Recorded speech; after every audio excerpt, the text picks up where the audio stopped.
ಹೃದಯ ಭಕ್ತ ಬಂಧುಗಳೇ, ಇಂದು ಸಂಜೆಯ ವಿಶೇಷ ಕಾರ್ಯಕ್ರಮ ಪೂಜ್ಯ ಸ್ವಾಮಿ ಶಾಂಭವಾಂಜಿ ಸ್ಮರಣಾರ್ಥ ಉಪನ್ಯಾಸವನ್ನು ಆಲಿಸಲು ನಾವೆಲ್ಲರೂ ಇಲ್ಲಿ ಸಮಾವೇಶಗೊಂಡಿದ್ದೇವೆ.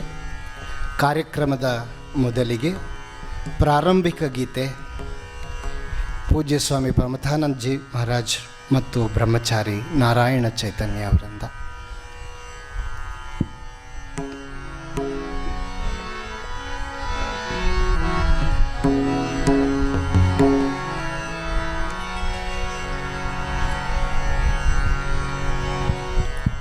राम कृष्ण गुरुवे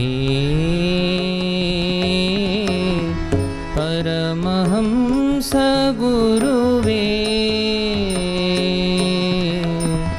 राम कृष्ण गुरुवे परमहंस गुरुवे,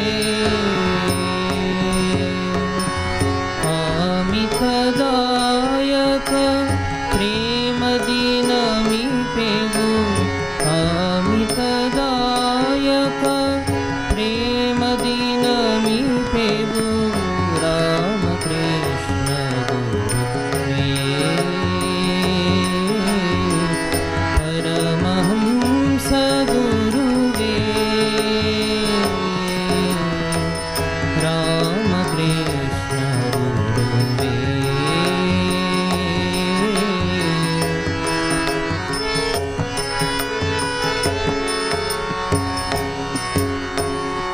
सकल मतवनी कविंदेणी सीधे, सकल मतवनी कविंदेणी सीधे, अकलंक महिमा मम देवा, सकल मतवनी कविंदेणी सीधे, अकलंक महिमा मम देवा,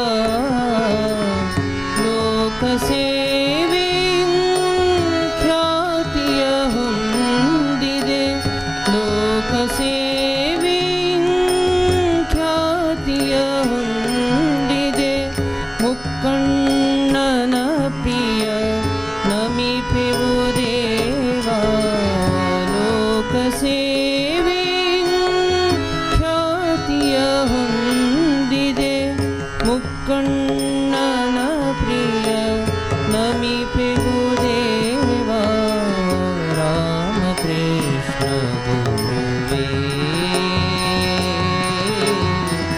परमहंस गुरुवे, राम कृष्ण गुरुवे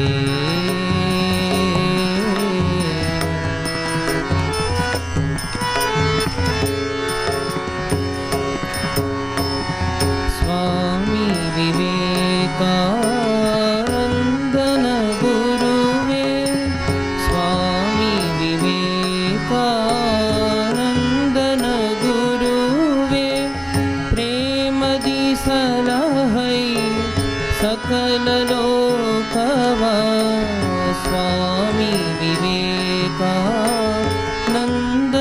गुरुवे प्रेमदि सलहै सकल लोकवा, तामस ಮಾಡದೆ ಕಾವುದು ಎಮ್ಮನು, ತಾಮಸ ಮಾಡದೆ ಕಾವುದು ಎಮ್ಮನು, ಚಾಮುಂಡಾಂಬೆಯ ವರಭಕ್ತನೇ,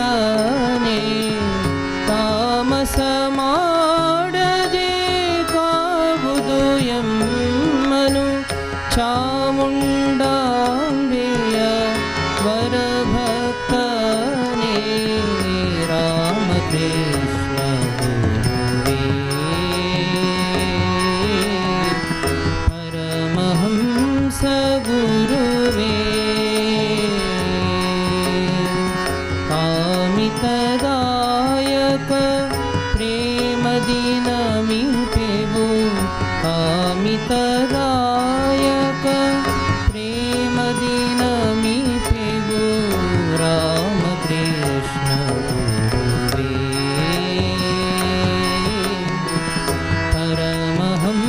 गुरुवे रामकृष्ण गुरुवे परमहंस गुरुवे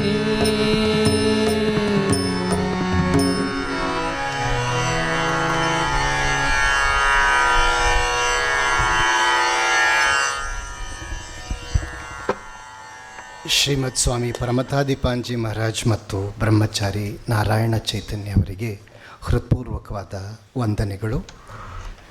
ಶ್ರೀರಾಮಕೃಷ್ಣ ಆಶ್ರಮದ ಅಧ್ಯಕ್ಷರಾದ ಪರಮಪೂಜ್ಯ ಶ್ರೀಮದ್ ಸ್ವಾಮಿ ಮುಕ್ತಿದಾನಂದಜಿ ಮಹಾರಾಜರು ಮತ್ತು ಈ ದಿನದ ವಿಶೇಷ ಉಪನ್ಯಾಸಕರಾಗಿ ಆಗಮಿಸಿರುವ ಶ್ರೀಯುತ ನಂದೀಶ್ ಅವರು ದಯಮಾಡಿ ವೇದಿಕೆಗೆ ಬರಬೇಕು ಅಂತ ಪೂಜ್ಯರಲ್ಲಿ ವಿನಂತಿಸ್ತೇನೆ.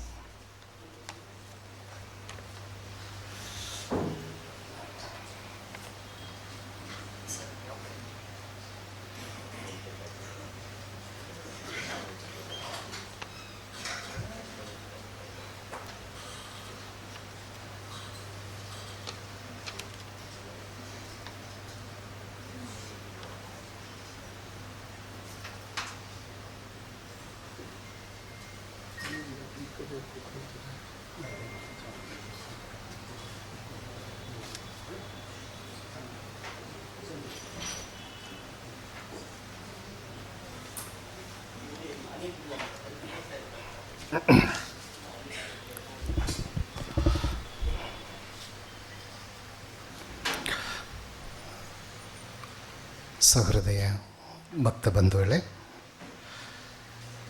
ಮೊದಲಿಗೆ ಪರಮಪೂಜ್ಯ ಶ್ರೀಮದ್ ಸ್ವಾಮಿ ಶಾಂಭವಾನಂದಜಿ ಮಹಾರಾಜರ ಪಾವನ ಸ್ಮೃತಿಗಳನ್ನು ತಮ್ಮ ಪ್ರಾಸ್ತಾವಿಕ ನುಡಿಗಳಲ್ಲಿ ನಮ್ಮೆಲ್ಲರ ಮುಂದೆ ಇಡಬೇಕು ಅಂತ ಮೈಸೂರು ರಾಮಕೃಷ್ಣ ಆಶ್ರಮದ ಅಧ್ಯಕ್ಷರಾದ ಪರಮಪೂಜ್ಯ ಶ್ರೀಮದ್ ಸ್ವಾಮಿ ಮುಕ್ತಿದಾನಂದಜಿ ಮಹಾರಾಜರಲ್ಲಿ ವಿನಂತಿಸ್ತಾ ಇದ್ದೀನಿ.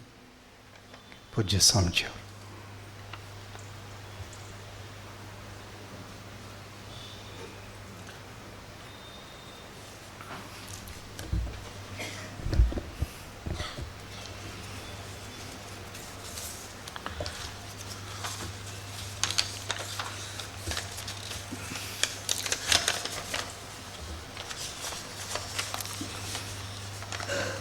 स्थापकाय च धर्मस्य सर्वधर्मस्वरूपिणे अवतारवरिष्ठाय रामकृष्णाय ते नमः.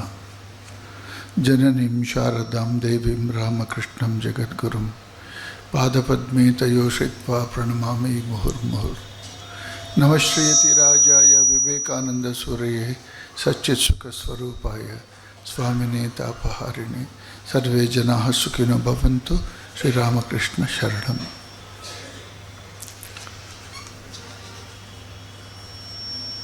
ವೇದಿಕೆಯಲ್ಲಿ ಉಪಸ್ಥಿತರಾಗಿರ್ತಕ್ಕಂಥ ಇವತ್ತಿನ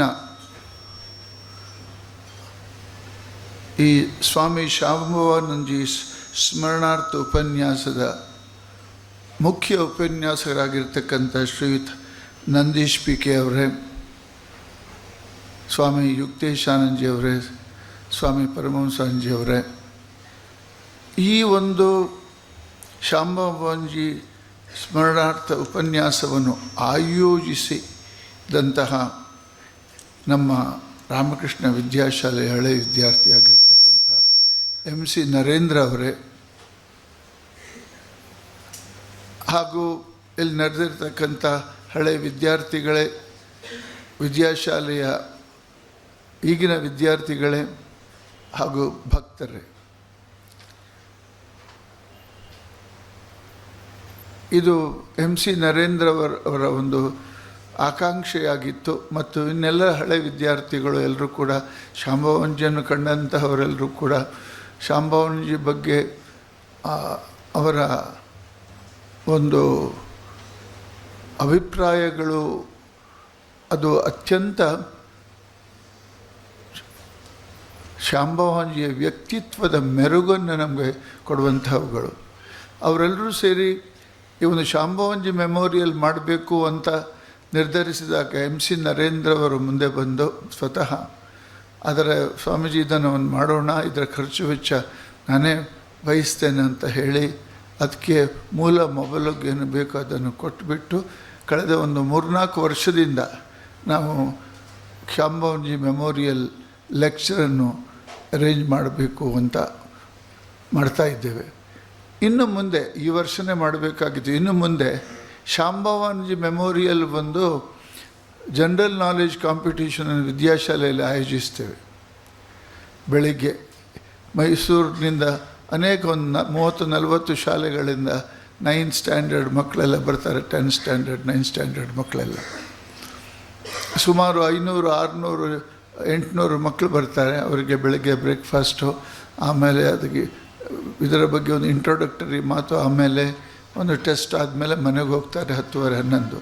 ಅವರನ್ನೆಲ್ಲ ಅಲ್ಲೇ ಉಳಿಸ್ಕೊಂಡು 10-10:30 ನಂತರವೂ ಕೂಡ ಅವರನ್ನು ನಮ್ಮ ಆಡಿಟೋರಿಯಂನಲ್ಲಿ ಇರಿಸಿ ಈ ಶಾಂಭವಂಜಿ ಮೆಮೋರಿಯಲ್ ಒಂದು ಈ ಪ್ರೋಗ್ರಾಮನ್ನು ಅಲ್ಲೇ ನಡೆಸಿ ಅವರಿಗೆ ಮಧ್ಯಾಹ್ನದ ಊಟ ಉಪಚಾರವನ್ನು ಕೊಟ್ಟುಬಿಟ್ಟು ಅವ್ರಿಗೆ ಕಳಿಸೋಣ ಅಂತ. ಅಕ್ರಾಸ್ ಮೈಸೂರು ಇದ್ದ ಸ್ಟೂಡೆಂಟ್ಸ್ಗಳಿಗೆ ಕೂಡ ಶಾಂಭವಾನಂದಜಿ ಎಂಥ ಒಂದು ಅದ್ಭುತ ವ್ಯಕ್ತಿತ್ವ. ಈ ಭಾರತ ಭಾರತಿ ಸಿರೀಸ್ನಲ್ಲಿ ಕೂಡ ಶಾಂಭವಾನಂದಜಿಯ ಒಂದು ವ್ಯಕ್ತಿತ್ವವನ್ನು ಅವರು ಎತ್ತಿ ಹಿಡಿದಿದ್ದಾರೆ ಬಾಲಭಾರತಿ ಪುಸ್ತಕದಲ್ಲಿ. ಹಾಗೆ ಈಗ ಕೀರ್ತಿಕುಮಾರ್ ಅವರು ಕೂಡ ಎಲ್ಲ ಒಟ್ಟು ಮಾಡಿ Swami Shambhavanandaji a monk with a vision and a mission ಅಂತ ಒಂದು ಪುಸ್ತಕ, ಇದು ಕೂಡ ಅವೈಲೇಬಲ್ ಇದೆ. ಈಗ ಶಾಂಭವಾನಂದಜಿಯ ವ್ಯಕ್ತಿತ್ವ ಭಾರಿ ಅಗಾಧವಾಗಿರ್ತಕ್ಕಂಥದ್ದು. SM ಕೃಷ್ಣ ಅವರು ಹೇಳಿದರು, ಕೂರ್ಗ್ ಹ್ಯಾಸ್ ಪ್ರೊಡ್ಯೂಸ್ಡ್ 3 ಜನರಲ್ಸ್ ಅಂತ. ಅದರ ಮೊದಲನೇನು ಜನರಲ್ ಕರಿಯಪ್ಪ, ಜನರಲ್ ತಿಮ್ಮಯ್ಯ, 3ನೇವರೇ ಸ್ವಾಮಿ ಶಾಂಭವಾನಂದಜಿ ಅಂತ. ಮಿಲಿಟ್ರಿಯಲ್ಲಿ ಇದ್ದು ಬಿಟ್ಟು ಒಂದು ತಮ್ಮ ಅಡ್ವೆಂಚರ್ ಮತ್ತು ತಮ್ಮ ಕೆಪಬಿಲಿಟಿಯಿಂದ ಮೇಲೆ ಹೋಗಿ ಜನರಲ್ ಆಗೋದು ಸುಲಭ ಕೆಲಸ ಅಲ್ಲ, ಆದರೂ ಆಗಬಹುದು. ಶಾಂಭವಾನಂದಜಿ ಅಂಥವರು ಮೈಸೂರು ಈಗ ಏನಿದೆ, ಈಗ ಪ್ರಾರಂಭ ಮಾಡೋದಂದರೆ ಈ ರಾಮಕೃಷ್ಣ ಆಶ್ರಮದ ಈ ದೇವಸ್ಥಾನ ಇದೆ ಅಲ್ವಾ, ಅದು ಪಂಚಾಂಗ ಹಾಕಿ ಅದು ಪ್ಲಿಂತ್ ಏರಿಯಾದಲ್ಲಿ ಸುಮಾರು 10, 12, 15 ವರ್ಷ ಅಲ್ಲಿ ಕಬಡ್ಡಿ ಮತ್ತು ಬ್ಯಾಡ್ಮಿಂಟನ್ ಆಟ ಆಡ್ತಾಯಿದ್ರು. ಅದನ್ನು ಟೆಂಪಲ್ ಮಾಡೋದಕ್ಕೆ ಹಣ ಇರಲಿಲ್ಲ. ಆಗ ಈ ಪಬ್ಲಿಕೇಶನ್ನ ಮೊದಲನ ಕಟ್ಟಡ ಕೂಡ ಶಾಂಭವಂಜನೇ ಕಟ್ಟಿದ್ದು. ಈ ಹಳೆ ಬಿಲ್ಡಿಂಗ್ಗಳು ಇದು ಮತ್ತು ಅದೆರಡು ಮಾತ್ರ ಸ್ವಾಮಿ ರಂಗನಾಥಾನಂದಜಿ ಅವರು ಅಲ್ಲಿ ನಮ್ಮ ಈಗ ಸುಶ್ರುತ ಹಾಸ್ಪಿಟ್ಲ್ ಇದೆ ಅಲ್ವಾ, ದಿವಾನ್ಸ್ ರೋಡಲ್ಲಿ, ಅಲ್ಲಿ ನಮ್ಮ ಆಶ್ರಮ ಇತ್ತು. ಅಲ್ಲಿದ್ದುಕೊಂಡು ರಂಗನಾಥಾನಂದಜಿಯವರು ಇದನ್ನೆಲ್ಲ ಕಟ್ಟಿಸಿದ್ರು ಅಂತ ಅವರು ಹೇಳಿದರು. ನಮಗೆ ಅಲ್ಲಿ ಕೂಡ ಕರ್ಕೊಂಡು ಹೋಗಿ ನಮಗೆ ಸುರೇಶ್ ಶಾಂಜಿಗೆ ತೋರಿಸಿದರು ರಂಗನಾಥಾನಂದಜಿಯವರು. ಆ ಹಳೆಯ ಬಿಲ್ಡಿಂಗು ಈಗ ಇಲ್ಲ ಅಲ್ಲಿ. ನಾವು ಅದು ಸದ್ವಿದ್ಯಾದ ಒಂದು ವಿವೇಕಾನಂದ ಹಾಲ್ ಇನಾಗರೇಷನ್ಗೆ ಬಂದಿದ್ದರು 1999ರಲ್ಲಿ, 2001, 2ರಲ್ಲಿ, 3ರಲ್ಲಿ. ಆವಾಗ ಅವ್ರು ನಮಗೆ ಅಲ್ಲಿ ಕರ್ಕೊಂಡು ಹೋಗಿ ತೋರಿಸಿದರು. ಇದೇ ಜಾಗದಲ್ಲಿ ಶ್ರೈನ್ ಇತ್ತು, ಆ ಶ್ರೈನ್ನ ಒಂದು ಭಾಗ ನಮ್ಗೆ ಕೊಟ್ಟಿದ್ದಾರೆ ಈಗ ಯಾರೋ. ಅಲ್ಲಿ ಇಲ್ಲಿನೇ ಕುವೆಂಪು ಅವರು ಬಂದು ಸೇರಿದ್ರು. ಇಲ್ಲಿಯೇ ನಾನು 1000 ಬಸ್ಗೆ ತೆಗೆದಿದ್ದೆ ಅಂತ ಕೂಡ ಅಲ್ಲಿ ತೋರಿಸಿದರು. ಏನೇ ಆಗಲಿ, ಆದರೆ ಇಲ್ಲಿಯ ಮೈಸೂರು ಆಶ್ರಮದ ಎಲ್ಲ ಹೆಚ್ಚಿನ ಬಿಲ್ಡಿಂಗ್, ಪಬ್ಲಿಕೇಷನ್ನು ಮತ್ತು ದೇವಸ್ಥಾನ ಅದು ಶಾಂಭವಂಜಿ ಕಟ್ಟಿದ್ದು. ಅದಲ್ಲದೆ ವಿರಾಟವಾಗಿರ್ತಕ್ಕಂತಹ ಆ 69 ಏಕರ್ಸನ್ನು ಅದನ್ನು ಪಡ್ಕೊಂಡು ಭಾಗಶಃ ಪಡ್ಕೊಂಡು ಅದೊಂದು ಬೇರೆ ಬೇರೆ ರೀತಿಯಲ್ಲಿ ಕೊಂಡ್ಕೊಂಡೇ ಮಾಡಿದ್ದದಲ್ಲ ಒಂದೊಂದನ್ನು. ಆಮೇಲೆ ಅಲ್ಲಿ ಒಂದು ವಿದ್ಯಾಶಾಲೆ ಮತ್ತು ರಿಮ್ಸೆ ಅಂತಹ ಒಂದು ವಿರಾಟ ಆ ಕಾಲದ ಸಮಯದಲ್ಲಿ ರಿಮ್ಸೆಯನ್ನು ಆ ಕಾಲದಲ್ಲಿ 30 ಲಕ್ಷ ವೆಚ್ಚದಲ್ಲಿ ಅದು ಮಾಡಿದರು ಅಂತೇಳಿ ನಂಬಲಿಕ್ಕೆ ಸಾಧ್ಯ ಇಲ್ಲ. ನಮಗೊಂದು ಚಿಕ್ಕ ಪೇಪರ್ ರೂಮ್ ಕಟ್ಟುವುದಕ್ಕೆ ಇಲ್ಲಿ ಚಿಕ್ಕ, ಅದಕ್ಕೆ ಎರಡೇ ಗೋಡೆ, ಹಿಂದಿನ ಗೋಡೆ ಸೈಡ್ ಗೋಡೆ, ಹಳೆ ಗೋಡೆ, ಅದಕ್ಕೆ ನಮ್ಗೆ 5.5 ಲಕ್ಷ ರೂಪಾಯಿ ಆಯಿತು. ಚಿಕ್ಕದು ಒಂದು ಓಣಿ ಥರ ಇದ್ದಂಥ ಒಂದು ಪೇಪರ್ ರೂಮ್. ಅವರು 30 ಲಕ್ಷ ಆ ಕಾಲದಲ್ಲಿ ಅಂದರೆ ದೊಡ್ಡ ಮಬ್ಲಗು. ಸೊ ಶಾಂಭವಾನಂದಜಿಯ ಆ ಒಂದು ವಿಷನ್ನು, ಮೈಸೂರು ಎಂಬುದು ಸ್ವಾಮಿ ವಿವೇಕಾನಂದರು ಹೇಳಿದರು ಮುಂದೆ ನನ್ನ ಶಕ್ತಿಯ ಕೇಂದ್ರವಾಗ್ತದೆ ಅಂತ. ಅದಕ್ಕೆ ಹೆಚ್ಚು ತಮ್ಮ ಕಡೆಗಿಂದ ಯೋಗದಾನ ಮಾಡಿದವರು ಶಾಂಭವಾನಂದಜಿ ಅಂತ. ಆ ಸ್ವಾಮಿ ವಿವೇಕಾನಂದರ ವಿಷನು ಸಾಕಾರ ಆಗಬೇಕಾಗಿದೆ. ನೋಡಿ, ಮೈಸೂರು ಆಶ್ರಮ ಇಷ್ಟೊಂದು ವಿಜೃಂಭಿತವಾಗಿ ಬೇಕಾದರೂ ಕೂಡ ಶಾಂಭವಾನಂದಜಿ ಒಂದು ರೀತಿಯಲ್ಲಿ, ಸೋಮನಾಥ ಅಂಜಿ ಪುಸ್ತಕ ಪಬ್ಲಿಕೇಶನ್ ರೀತಿಯಲ್ಲಿ, they are the 2 wheels of a chariot. But Vidyashale 69 acre ಮತ್ತು ರಿಮ್ಸೆ, ಇಂಥ ವಿರಾಟ ಚಿಕ್ಕ ಆಶ್ರಮಗಳೆಲ್ಲ, ಚಿಕ್ಕದಲ್ಲ, ಏನು ವಿಷನ್ ನೋಡಿ, ಬೃಹತ್ ವಿಷನ್. ಆದ್ದರಿಂದಲೇ a monk with a tremendous great vision Shambhavanandaji ಅವರು. He was a highly disciplinarian. Self-discipline first. He practiced real selflessness and simplicity. ಅವರು ಹುಷಾರಿಲ್ಲದಾಗ ಕೊನೆಗೆ ಶ್ರೀಕಂಠೆ ಅವರು ಇಲ್ಲಿ ವಾಸ ಮಾಡುವ ಬೆಡ್ಶೀಟ್ ಸ್ವಲ್ಪ ಹರಿದಿತ್ತು. ಶಾಂಭವಾನಂದಜಿ ಹೇಳಿದರು, ನೋಡಪ್ಪ ಇದನ್ನು ಸ್ಟಿಚ್ ಮಾಡಿ ಇದನ್ನು ತಂದು ಹಾಕಿ, ಇದು ಶ್ರೀಕಂಠೆ ನಂಗೆ ಹೇಳಿದ್ದು, ಸ್ಟಿಚ್ ಮಾಡಿ ತಂದು ಅದನ್ನು ಹಾಕುವಂತಂದರೆ ಎಷ್ಟು ಆಸ್ಟೆರಿಟಿ ಅವ್ರದ್ದು ಅಂತ. ಸುರೇಶ್ ಅಂದರು, ತುಂಬ ಹಳೇದಾಗಿದೆ, ಇದನ್ನೇನು ಸ್ಟಿಚ್ ಮಾಡಿ ಹಾಕೋದು ಅಂತ ಹೇಳಿಬಿಟ್ಟು ಹೊಸದನ್ನೇ ತೆಗೆದುಕೊಂಡು ಹಾಕಿಬಿಟ್ರು, ಹೊಸದನ್ನೇ ತಂದು ಹಾಕಿಬಿಟ್ರು. ಕಡೆಗೆ ಶಾಂಭವಾನಂದಜಿ ಬಂದು ನೋಡ್ತಾರೆ, ಆ ಸ್ಟಿಚ್ಡ್ ಹಾಕೋದ್ರ ಬದಲೇ ಹೊಸದಾಗಿ. ಶಾಂಭವಾನಂದಜಿ ಕೇಳಿದ್ರಂತೆ, ಏನು ಅವಶ್ಯಕತೆ, ಅದು ಚೆನ್ನಾಗಿತ್ತಲ್ವ, ಅದು ಸ್ವಲ್ಪ ಸ್ಟಿಚ್ ಮಾಡಿ ಸಾಕು, ಇದನ್ನು ತೆಗಿ, ಅದನ್ನೇ ತಂದು ಸ್ಟಿಚ್ ಮಾಡಿ ತಂದು ಹಾಕು ಅಂತ ಹೇಳಿದ್ರು. ಅದನ್ನೇ ಸ್ಟಿಚ್ ಮಾಡಿ ತಂದು ಹಾಕಿ ಶಾಂಭವಾನಂದಜಿ ಅಂತವರು. ಅಂದರೆ ಇಷ್ಟು ದೊಡ್ಡ ರಿಮ್ಸೆ ಕಟ್ತಾರೆ, ಇಷ್ಟು ದೊಡ್ಡ ವಿದ್ಯಾಶಾಲೆ ಕೊಡ್ತಾರೆ, ಆದರೆ ತಮಗೋಸ್ಕರ ಅವರೇನೋ ಅಂತ ಯಾವ ಥರದಲ್ಲಿ ಅಂದರೆ ರಾಮಕೃಷ್ಣ ಆಶ್ರಮದ ಬುನಾದಿ ತತ್ವಗಳು ತ್ಯಾಗ ಮತ್ತು ಸೇವೆ. ಈಗ ತ್ಯಾಗ ಮತ್ತು ಸೇವೆಯನ್ನು ಮಾಡುವಂತಹ ಆ ಥರದ ಒಂದು ವ್ಯಕ್ತಿತ್ವ, ಅದ್ಭುತವಾಗಿರ್ತಕ್ಕಂಥ ವ್ಯಕ್ತಿತ್ವ ಮೈಸೂರಿಗೆ ನಮಗೆ ಶಾಂಭವಾನಂದಜಿಯವರ ಮೂಲಕ ಉಪಲಬ್ಧವಾಗಿರೋದು ನಮ್ಮ ಮೈಸೂರಿನವರೆಲ್ಲರ ಸೌಭಾಗ್ಯ, ಎಲ್ಲರ ಸೌಭಾಗ್ಯ. ಸೊ ಅಂಥ ಮಹನೀಯರು ಅವರು ವಿದ್ಯಾಶಾಲೆಯ ಒಂದೊಂದು ನಾನು 5 ನಿಮಿಷದಲ್ಲಿ 10 ನಿಮಿಷದಲ್ಲಿ ಮುಗಿಸ್ಬೇಕಂತ ಇದ್ದದ್ರಿಂದ ಅದಕ್ಕೆ ಡೀಟೇಲ್ಸಿಗೆ ಹೋಗೋದಿಲ್ಲ. ಮುಖ್ಯ ಭಾಷಣಕಾರರು ಮುಂದೆ ಬಂದು ನಮ್ಮ ನಂದೀಶ್ವರ ಮಾತಾಡಲಿದ್ದಾರೆ. ಆದ್ದರಿಂದ ಶಾಂಭವಾನಂದಜಿ ಈ ಪುಸ್ತಕ ನೀವು ನಮ್ಮಲ್ಲಿದೆ, ಇದನ್ನು ನೀವು it will be A tremendous source of inspiration. ಈ ವಿದ್ಯಾಶಾಲೆಯ ಒಂದೊಂದು ಲ್ಯಾಬ್ ಹೇಗೆ ಕಟ್ಟಿಸಿದ್ರು ಶಾಂಭವಾನಂದಜಿ, ಆ ಗ್ರೌಂಡ್ಸನ್ನು ಒಂದೊಂದಾಗಿ ಪ್ಲಾಟ್ ಹೇಗೆ ಸೇರಿಸ್ಕೊಂಡ್ರು, ಆ ಸ್ವಿಮ್ಮಿಂಗ್ ಪೂಲ್ ಎಸ್.ಎಂ. ಕೃಷ್ಣ ಅವರು ಹೇಳಿದರು, he did the manual labour when swimming pool. ಮತ್ತು ಬಿಲ್ಡಿಂಗ್ ಕಟ್ಟುವಾಗ ಹಿ ಕ್ಯಾರಿಡ್ ಸಿಮೆಂಟ್ ಬ್ಯಾಗ್, ಸ್ಟೀಲ್ ಎಲ್ಲ ಶಾಲೆಯ ಹುಡುಗರು ಕೂಡ ಶ್ರಮದಾನ ಮಾಡ್ತಾಯಿದ್ರು ಅಂತೆಲ್ಲ. ಸೊ ಇದನ್ನು ನಾವು ಅವರಿಂದಲೇ ಕೇಳಿದ್ದೇವೆ. ಆದ್ದರಿಂದ ಈ ಮೈಸೂರು ಆಶ್ರಮದ ಡೆವಲಪ್ಮೆಂಟ್ನ ಒಂದು ಹಿಸ್ಟ್ರಿ ಪುಸ್ತಕ ಬಂದಿದೆ, ಅದನ್ನು ಕೀರ್ತಿಕುಮಾರ್ ಇನ್ನೂ ಅಪ್ಡೇಟ್ ಮಾಡ್ತಾ ಇದ್ದಾರೆ ಇನ್ನೊಂದು. ಸೊ ಅದನ್ನು ನಾವು ನೋಡಬಹುದು. So Mysuru in time will be A strong hold ಅಂತ ಏನು ಅಳಸಿಂಗ ಪರಿಮಾಳ್ ಅವರಿಗೆ ಸ್ವಾಮೀಜಿ ಬರೆದ್ರು, ಅದು ಹೇಗೆ ಸಾಕಾರಗೊಳ್ಳುತ್ತಿದೆ ಎಂಬುದನ್ನು ನೋಡ್ಬೋದು. ಅದರಲ್ಲಿ ಆ ಸ್ವಾಮೀಜಿಯ ಏನು ಆ ಒಂದು ವಿಷನರಿ ಸ್ಟೇಟ್ಮೆಂಟ್ ಇದೆ, ಅದು ಸಾಕಾರಗೊಳ್ಳುವುದರಲ್ಲಿ ಶಾಂಭವಾನಂದಜಿಯವರ ಯೋಗದಾನ ಅತ್ಯಂತ ಅದ್ಭುತವಾಗಿರ್ತಕ್ಕಂಥದ್ದು, ಸ್ಮರಣೀಯವಾಗಿರ್ತಕ್ಕಂಥದ್ದು ಅಂತ 2 ಮಾತು ಹೇಳ್ತಾ, ಎಲ್ಲರೂ ಕೂಡ ವಿದ್ಯಾಶಾಲೆ ಹುಡುಗರಾಗಲಿ ಎಲ್ಲರೂ ಕೂಡ ಶಾಂಭವಾನಂದಜಿ ಒಂದು ವೆರಿ ನಮಗೆ ಅತ್ಯಂತ ಹತ್ತಿರವಾಗಿರ್ತ ವ್ಯಕ್ತಿತ್ವ. ಎವ್ರಿ ಬ್ರಿಕ್ ಆಫ್ ವಿದ್ಯಾಶಾಲಾ ರಿಮ್ಸೆ will remind us of Shambhavanandaji sacrifice and vision.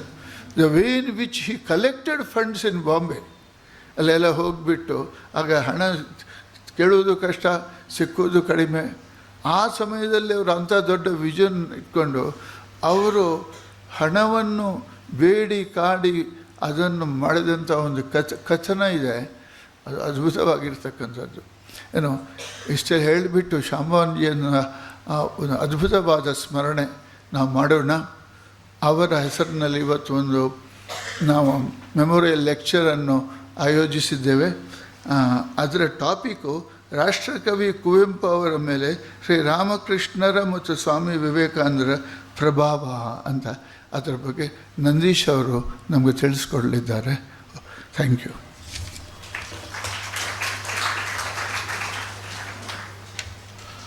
ಪೂಜ್ಯ ಸ್ವಾಮೀಜಿಯವರಿಗೆ ಪ್ರಣಾಮಗಳು.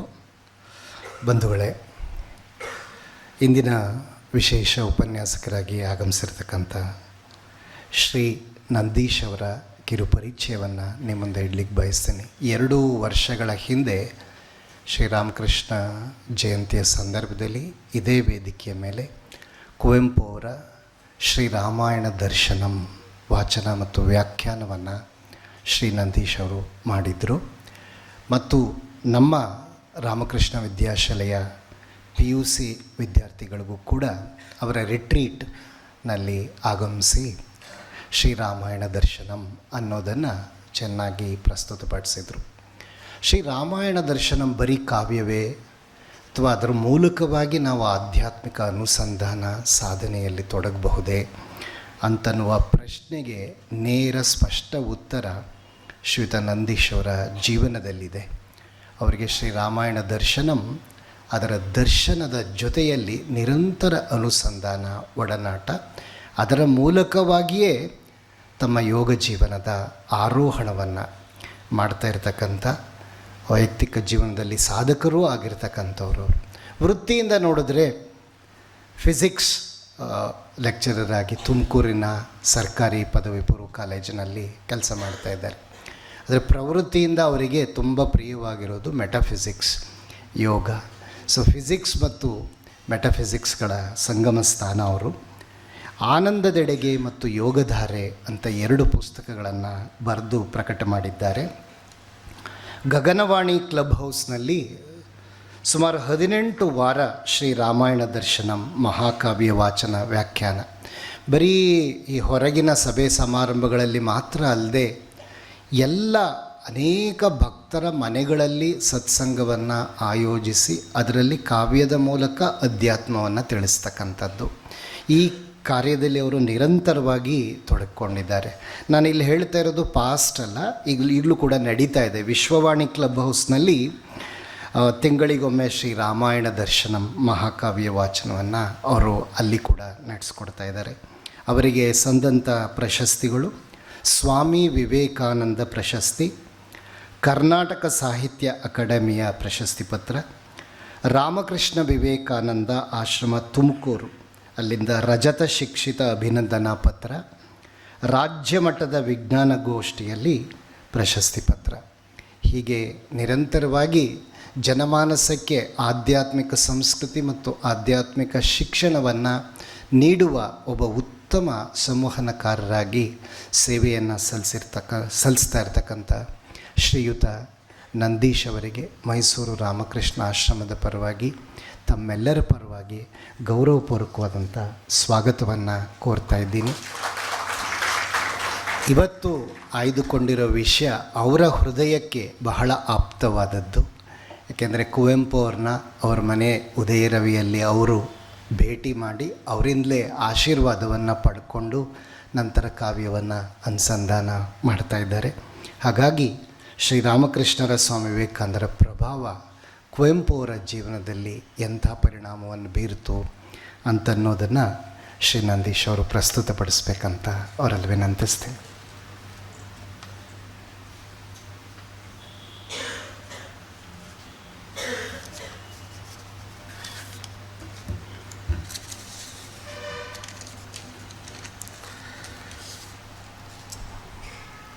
ವೇದಿಕೆಯ ಮೇಲೆ ಆಸೀನರಾಗಿರುವ ಪರಮ ಪೂಜ್ಯ ಮುಕ್ತಿದಾನಂದಜಿ ಮಹಾರಾಜರ ಚರಣ ಕಮಲಗಳಲ್ಲಿ ಭಕ್ತಿಪೂರ್ವಕ ನಮನಗಳು ಹಾಗೂ ಶ್ರೀ ರಾಮಕೃಷ್ಣ ವಿದ್ಯಾಶಾಲೆಯ ಕರೆಸ್ಪಾಂಡೆಂಟ್ರಾದ ಪೂಜ್ಯ ಸ್ವಾಮಿ ಯುಕ್ತೇಶ್ವರಾನಂದಜಿ ಮಹಾರಾಜರು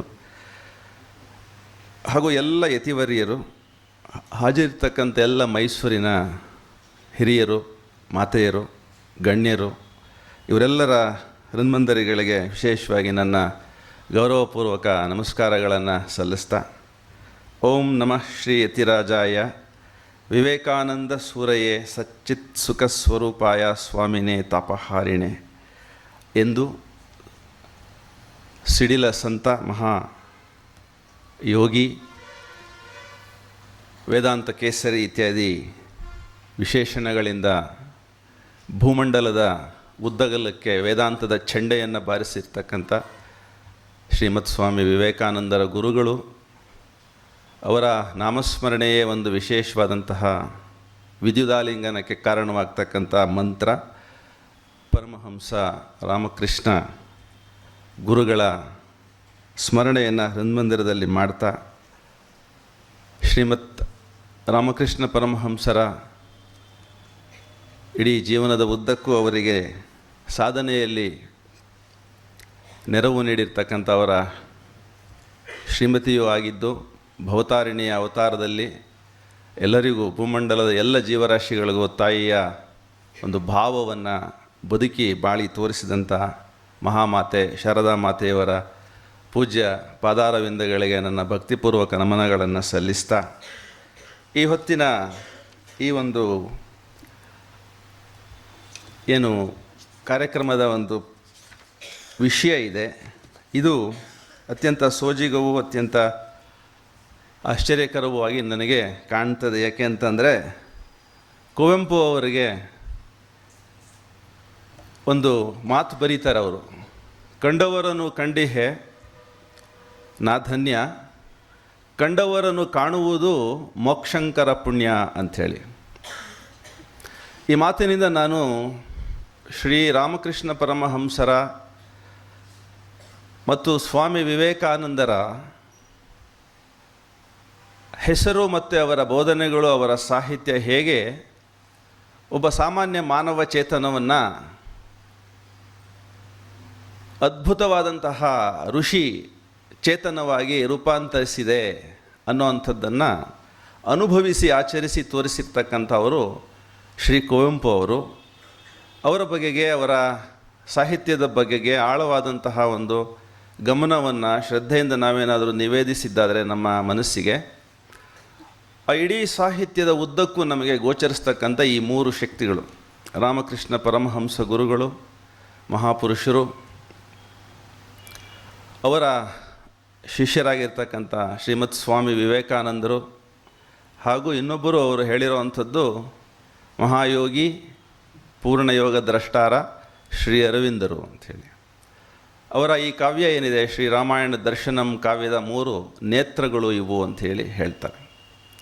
ಒಂದು ಸರ್ವೋದಯ, ಒಂದು ಪೂರ್ಣ ಯೋಗ ದೃಷ್ಟಿ ಮತ್ತು ಸರ್ವಧರ್ಮ ಸಮನ್ವಯ. ಈ ಮೂರು ತತ್ವ ಪ್ರಣಾಳಿಗಳನ್ನು ನನ್ನ ಈ ಶ್ರೀರಾಮಾಯಣ ದರ್ಶನಮಲ್ಲಿ ತಾವು ಕಾಣಬಹುದು ಅಂಥೇಳಿ. ಆ ಕಾವ್ಯದೊಳಗಡೆಗೆ ಅವರು ಏನೆಲ್ಲ ಚಿತ್ರಿಸಿದ್ದಾರೆ ಅನ್ನೋದನ್ನು ನಾವು ನೋಡ್ತಾ ಹೋದಾಗ, ಅದು ಒಂದು ಶತಮಾನದ ಒಂದು ಭವ್ಯವಾದಂತಹ ಚರಿತ್ರೆಯ ಚಿತ್ರಣ ಅಂತ ಅನಿಸೋದಿಲ್ಲ. ನಮ್ಮ ಆರ್ಷೇಯ ಸನಾತನ ಋಷಿ ಪರಂಪರೆಯ ದರ್ಶನ ಏನಿದೆ, ಅದು ಕನ್ನಡಕ್ಕೆ ಅವರ ಮೂಲಕ ದರ್ಶನದ ಒಂದು ಕಣ್ಪಡಿಮೆ ಒಳಗಡೆಗೆ, ಕನ್ನಡದ ಕಣ್ಪಡಿಮೆ ಒಳಗಡೆಗೆ ಕಡೆದು ಮೂಡಿದೆ ಅಂಥೇಳಿ ನಾವು ತಿಳಿಯಬಹುದು. ಅವರೇ ಹೇಳ್ತಾರೆ, ಕನ್ನಡದ ಕಣ್ಪಡಿಮೆಯೊಳಗೆ ಕಡೆದು ಮೂಡಿರುವ ನಿತ್ಯರಾಮನಿಗೆ ನಮೋ ನಮಃ ಅಂಥೇಳಿ. ಸೊ ಈ ಥರ ಕಡೆದು ಮೂಡಿಸುವ ಕಾರ್ಯ ಶ್ರೀಮತ್ ಸ್ವಾಮಿ ವಿವೇಕಾನಂದರ ಸಾಹಿತ್ಯ ಪ್ರಣಾಳಿಯನ್ನು, ಅವರ ತತ್ವ ವಿಚಾರಗಳನ್ನು ಅವರು ಅವರ ಪ್ರಾಯದಲ್ಲಿ, ಅವರ 16, 17, 18 ವಯಸ್ಸಿನಲ್ಲಿ ಶ್ರೀಮತ್ ಸ್ವಾಮಿ ಸಿದ್ದೇಶ್ವರಾನಂದರ ಕೃಪೆಯಿಂದ, ಮಾತೃವಾತ್ಸಲ್ಯದಿಂದ ಇಲ್ಲಿ ಇಂಥದ್ದೊಂದು ಪವಿತ್ರ ಸ್ಥಳದಲ್ಲಿ ಆವಾಹನೆ ಮಾಡಿಕೊಳ್ಳುವ ಒಂದು ಪುಣ್ಯ ಅವರಿಗೆ ಪ್ರಾಪ್ತಿಯಾಗಿತ್ತು. ಹಾಗಾಗಿ ಅವರು ಹೇಳ್ತಾರೆ, ಕಂಡವರನ್ನು ಕಂಡಿಹೇನ ಧನ್ಯ, ಕಂಡವರನ್ನು ಕಾಣುವುದು ಮೋಕ್ಷಂಕರ ಪುಣ್ಯ ಅಂಥೇಳಿ. ಅವರು ಸ್ವಾಮಿ ವಿವೇಕಾನಂದರನ್ನು ನೋಡಿರಲಿಕ್ಕಿಲ್ಲ. ಸ್ವಾಮಿ ಪರಮಹಂಸರನ್ನ, ಅವರ ಗುರುಗಳಾಗಿರ್ತಕ್ಕಂಥ ಪರಮಹಂಸ ರಾಮಕೃಷ್ಣರನ್ನು ಕೂಡ ಅವರು ಕಂಡಿರಲಿಕ್ಕಿಲ್ಲ. ಆದರೆ ಅವರನ್ನು ಕಂಡ ಅವರ ನೇರ ಶಿಷ್ಯರಾಗಿರ್ತಕ್ಕಂಥ ಶ್ರೀಮತ್ ಸ್ವಾಮಿ ಶಿವಾನಂದರಿಂದ ದೀಕ್ಷಿತರಾದರು. ಮಂತ್ರ ದೀಕ್ಷೆಯ ಆ ಒಂದು ಘಟನೆಯನ್ನು ಅವರು ಚಿತ್ರಿಸಿದ್ದಾರೆ ಅದ್ಭುತವಾಗಿ, ರೋಮಾಂಚನಕಾರಿಯಾಗಿ. ಅದನ್ನು ಓದಿದ್ರೆ ಒಂದು ರೋಮಾಂಚನ ನಮ್ಮ ಮೈಯೊಳಗಡೆಗೆ ಹರಿತದೆ, ಒಂದು ವಿದ್ಯುತ್ ಪ್ರಣಾಳಿ ಹರಿದಂತಾಗುತ್ತೆ. ಆ ಥರದ ಭಾಷೆ ಒಳಗಡೆಗೆ ಆ ಒಂದು ದೀಕ್ಷಾ ಯಾತ್ರೆಯನ್ನು ಕುರಿತು ಅವರು ಬಣ್ಣಿಸ್ತಾರೆ. ಮಂತ್ರಸಿದ್ಧಿಯಾಗಬೇಕು, ಗುರುಕೃಪೆಯಾಗಬೇಕು, ಆಗ ಮಾತ್ರವೇ ಜೀವಕ್ಕೆ ಉದ್ಧಾರ ಅಂಥೇಳಿ ಅವರು ಒಂದು ಸಂದರ್ಶನದಲ್ಲಿ ಹೇಳ್ತಾರೆ. ಇಲ್ಲದೆ ಹೋದರೆ ಗುರುಕೃಪೆ ಹಾಗೂ ಮಂತ್ರ ಇವೆರಡು ಕೆಲಸ ಮಾಡದೆ ಹೋದರೆ ಎಂಥ ಸಾಧನೆಯಾದರೂ ಕೂಡ ಫಲವನ್ನು ನೀಡಲಾರದು ಅನ್ನುವಂಥ ಶ್ರದ್ಧೆ ಅವ್ರಿಗುಂಟು ಅನ್ನೋದು ಕೂಡ ಆ ಮಾತುಗಳಲ್ಲಿ ಗೊತ್ತಾಗುತ್ತೆ. ಸ್ವಾಮಿ ಸಿದ್ದೇಶ್ವರಾನಂದರು ನನಗೆ ಎಲ್ಲವೂ ಅಂಥೇಳಿ ಒಂದು ಕಡೆ ಅವರು ಹೇಳ್ತಾರೆ. ಅವರು ಸಿಕ್ಕಿದ್ದು, ಅವರನ್ನು ಪೋಷಿಸಿದ್ದು ಕೂಡ ಈಶ್ವರೇಚ್ಛೆ ಅಂಥೇಳಿ ಹೇಳ್ತಾರೆ. ಯಾಕೆಂದರೆ ಕುವೆಂಪು ಎಲ್ಲಿಯವರು, ಸಿದ್ದೇಶ್ವರಾನಂದ ಎಲ್ಲಿಯವರು, ಎತ್ತಣಿಂದ ಎತ್ತ ಸಂಬಂಧವಯ್ಯ ಅಂತ ಅಂದರೆ ಅಪರದಲ್ಲಿ ಎಲ್ಲಿಯೂ ನಮಗೆ ಉತ್ತರ ಸಿಗಲ್ಲ. ಅದಕ್ಕೆ ನಾವು ಉತ್ತರ ಹುಡುಕಬೇಕು ಅಂತ ಅಂದರೆ ಅಭೌತಕ್ಕೆ, ಅಲೌಕಿಕಕ್ಕೆ ಕಣ್ಣು ಹಾಯಿಸಬೇಕಾಗತ್ತೆ. ಹಾಗಾಗಿ ಕುವೆಂಪು ಅವರ ಸಾಹಿತ್ಯವನ್ನು ನಾವು ಮುಟ್ಟೋದು ಅಂತಂದರೆ, ಶ್ರೀಮತ್ ಸ್ವಾಮಿ ವಿವೇಕಾನಂದರ ಸಾಹಿತ್ಯವನ್ನು ಮುಟ್ಟೋದು ಅಂತಂದರೆ ಒಂದು ಥರ್ಡ್ ಡೈಮೆನ್ಷನ್ಗೆ ನಾವು ಎಂಟ್ರಾಗೋದು ಅಂಥೇಳಿ. ಅಂಥದ್ದೊಂದು ಡೈಮೆನ್ಷನ್ಗೆ ಎಂಟ್ರಾಗಲಿಕ್ಕೆ ಕಾರಣ ನನಗೆ ಸಾಧ್ಯವಾಗಿದ್ದು, ನಾನು ಕೂಡ ನನ್ನ 16, 17, 18ನೇ ವಯಸ್ಸಲ್ಲಿ ಸ್ವಾಮಿ ವಿವೇಕಾನಂದರ ಕೃತಿ ಶ್ರೇಣಿಯನ್ನು ಶ್ರೀ ಕುವೆಂಪು ಅವರ ವಿವೇಕಾನಂದ ಕೃತಿಯಿಂದಲೇ ಪ್ರಾರಂಭ ಮಾಡಿ ಆ ರೋಮಾಂಚನವನ್ನು ನನ್ನ ನರನಾಡಿಗಳಲ್ಲಿ ಹರಿಸಿಕೊಂಡೆ. ಆ ಕಾರಣಕ್ಕಾಗಿ ಒಂದು ವಿಶೇಷವಾದಂತಹ ವಿದ್ಯುತ್ತು ನಮ್ಮ ಈ ಶರೀರದಲ್ಲಿ, ನಾಡಿ ತಂತ್ರದಲ್ಲಿ ಪ್ರವಹಿಸಿದಂತಾಗುತ್ತೆ. ಈ ವಿಶೇಷ ವಿದ್ಯುತ್ ಪ್ರವಾಹ ಶ್ರೀಮತ್ ಸ್ವಾಮಿ ವಿವೇಕಾನಂದರ ಭಾಷಣಗಳಲ್ಲಿ, ವೇದಾಂತದ ಚಿಂತನೆಗಳಲ್ಲಿ ನಮಗೆ ಇರೋವಂಥದ್ದು ಸ್ಪಷ್ಟವಾಗುತ್ತೆ. ಹೀಗೆ ವೇದಾಂತದ ಹಿನ್ನೆಲೆಯ ಅಧ್ಯಯನ, ಗುರುವಿನ ಕೃಪೆ ಮತ್ತು ಅವರ ಸಾನ್ನಿಧ್ಯ ಇಷ್ಟು ಸಿಕ್ತು ಶ್ರೀ ಕುವೆಂಪು ಅವರಿಗೆ. ಹಾಗಾಗಿ ಏನೋ ಆಗಿಬಿಡಬಹುದಾಗಿದ್ದಂಥ ಮಹಾಕವಿ, ದಾರ್ಶನಿಕ ಕವಿಯಾಗಿ ಶ್ರೀರಾಮನ ಕಥೆಯ ಮೂಲಕ ಪರಾತ್ಪರನ ಪುರುಷೋತ್ತಮನ ಲೋಕಲೀಲಾ ದರ್ಶನವನ್ನು ಮಾಡಿಸುವ ಒಂದು ವಿಶೇಷ ಅರ್ಹತೆ, ಪಾತ್ರತೆಯನ್ನು ಅವರು ಪಡ್ಕೊಳ್ತಾರೆ. ಇದೆಲ್ಲ ಗುರುಕೃಪೆ ಅಂಥೇಳಿ ಅವರು ಆ ಒಂದು ಕಾವ್ಯದ ಒಂದು ಭಾಗದಲ್ಲೇ ಭಾಳ ಸ್ಪಷ್ಟವಾಗಿ ಹೇಳ್ತಾರೆ. ಏನು ಹೇಳ್ತಾರೆ ಆ ಕಾವ್ಯದೊಳಗಡೆಗೆ ಈ ಒಂದು ಗುರುಕೃಪೆಯ ಕುರಿತಾಗಿ ಅನ್ನುವಂಥದ್ದನ್ನು ನಾವು ನೋಡೋದಾದರೆ, ಆ ಮಾತುಗಳನ್ನು ನಾವು ನೋಡಿದಾಗಲೇ ಕುವೆಂಪು ಅವರಿಗೆ ಯಾವ ಮಟ್ಟದ ಒಂದು ಪ್ರಭಾವ ರಾಮಕೃಷ್ಣರ ಈ ಒಂದು ವಿವೇಕಾನಂದರ ಈ ಒಂದು ಸಂಗಮಂಗಲದೊಳಗಡೆಗೆ ಉಂಟಾಯಿತು ಅನ್ನೋದು ಗೊತ್ತಾಗುತ್ತೆ. ಕುವೆಂಪು ಅವರು ರಾಮಾಯಣ ದರ್ಶನವನ್ನು ಅವರ ವಿಶೇಷವಾದಂಥ ಗುರುಗಳು, ವಿದ್ಯಾಗುರುಗಳಾದಂಥ ಶ್ರೀ ವೆಂಕಣ್ಣಯ್ಯನವರಿಗೆ ಅರ್ಪಿಸಿದ್ದಾರೆ. ಪ್ರಾರಂಭದಲ್ಲೇ ವೆಂಕಣ್ಣಯ್ಯನವರಿಗೆ ಅರ್ಪಣಾ ಭಾವದೊಳಗಡೆಗೆ ಐದೋ ಮುಗಿಸಿ ತಂದಿಹೇನಿ ಬೃಹದ್ಗಾನಮಂ ನಿಮ್ಮ ಸಿರಿಯಡಿಗೊಪ್ಪಿಸಲ್ಕೆ ಓ ಪ್ರಿಯ ಗುರುವೇ ಕರುಣಿಸಿಂ ನಿಮ್ಮ ಹರಕೆಯ ಬಲದ ಶಿಷ್ಯನಮ್ಮಂಥೇಳಿ ಅವರ ಗುರುವಿನ ಸ್ಮರಣೆಯನ್ನು ಮಾಡಿ, ಕಡೆದಾಗಿ ಕಥೆಯಲ್ತು ಇತಿಹಾಸಮಲ್ತು ಕತೆ ತಾಂ ನಿಮಿತ್ತ ಮಾತ್ರ ಆತ್ಮಕ್ಕೆ ಶರೀರದೋಲಂತೆ ಮೈವೆತ್ತುದಿಲ್ಲಿ ರಾಮರೂಪದ ಪರಾತ್ಪರನ ಪುರುಷೋತ್ತಮನ ಲೋಕಲೀಲಾ ದರ್ಶನಂ ಅಂಥೇಳಿ ಹೇಳ್ತಾರೆ.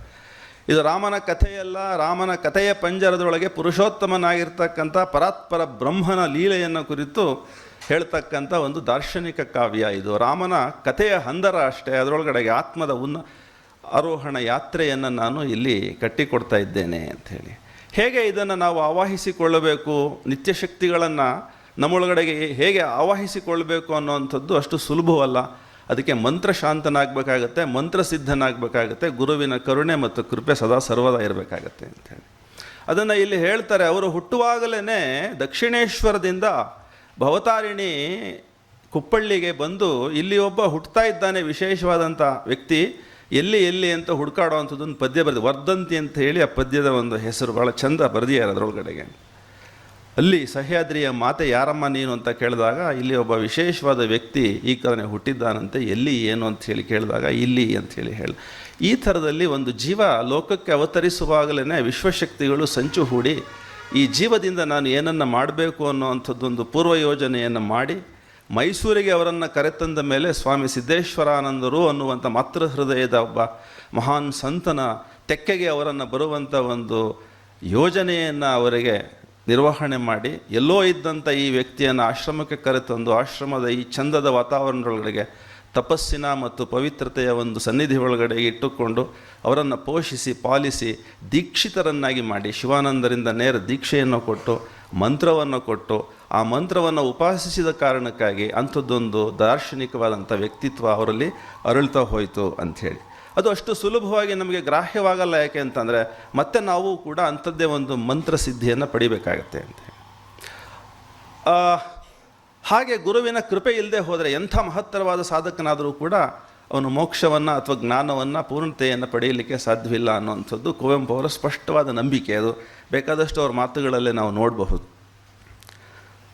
ಮನೋಮಯಂ ಪ್ರಾಣಮಯಂ ಅನ್ನಮಯದ ಪ್ರತಿಮೆಗಳ್ ಮಾನವತೆ ವಾನರತೆ ದೈತ್ಯತೆಗಳಂ ದಾಂಟುವೋಲ್ ಸಂಪುಟಮಯೋಧ್ಯಯಂ ಕಿಷ್ಕಿಂದಯಂ ಲಂಕೆಯಂ ದಾಂಟಿ ವಿಜ್ಞಾನ ದೃಷ್ಟಿಯ ಪೂರ್ಣರಸಕೇರ್ವವೋಲ್ ತವ ಕೃಪಾ ಕರುಣೆಯಿಂ ಶ್ರೀ ಸಂಪುಟ ಬೃಹತ್ಕಲಾ ವೈಭವದ ಮೇರು ಉನ್ನತ ಮಂದರ ಹಿಮಾಚಲೋನ್ನತ ಭವ್ಯದಾನುಭವದ ಭುಮಾನುಭೂತಿಯ ಅತೀಂದ್ರಿಯದ ಪರ್ಯಟನಕ್ಕೆ ಆತ್ಮದ ನಭೋ ನೌಕೆಯಂ ತೇಲುತಿಹೆನ್ ಏರುತಿಹೆನಾ.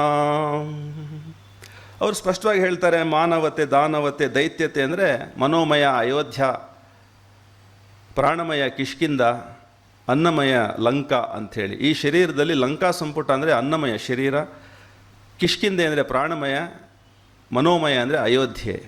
ಅನ್ನಮಯ ಪ್ರಾಣಮಯ ಮನೋಮಯಗಳನ್ನು ದಾಂಟಿದ ಸಾಧಕನಿಗೆ ಪೂರ್ಣ ರಸಕ್ಕೆ ಅರ್ಹವಾಗುವ ವಿಜ್ಞಾನದ ದೃಷ್ಟಿ ಪ್ರಾಪ್ತವಾಗುತ್ತೆ.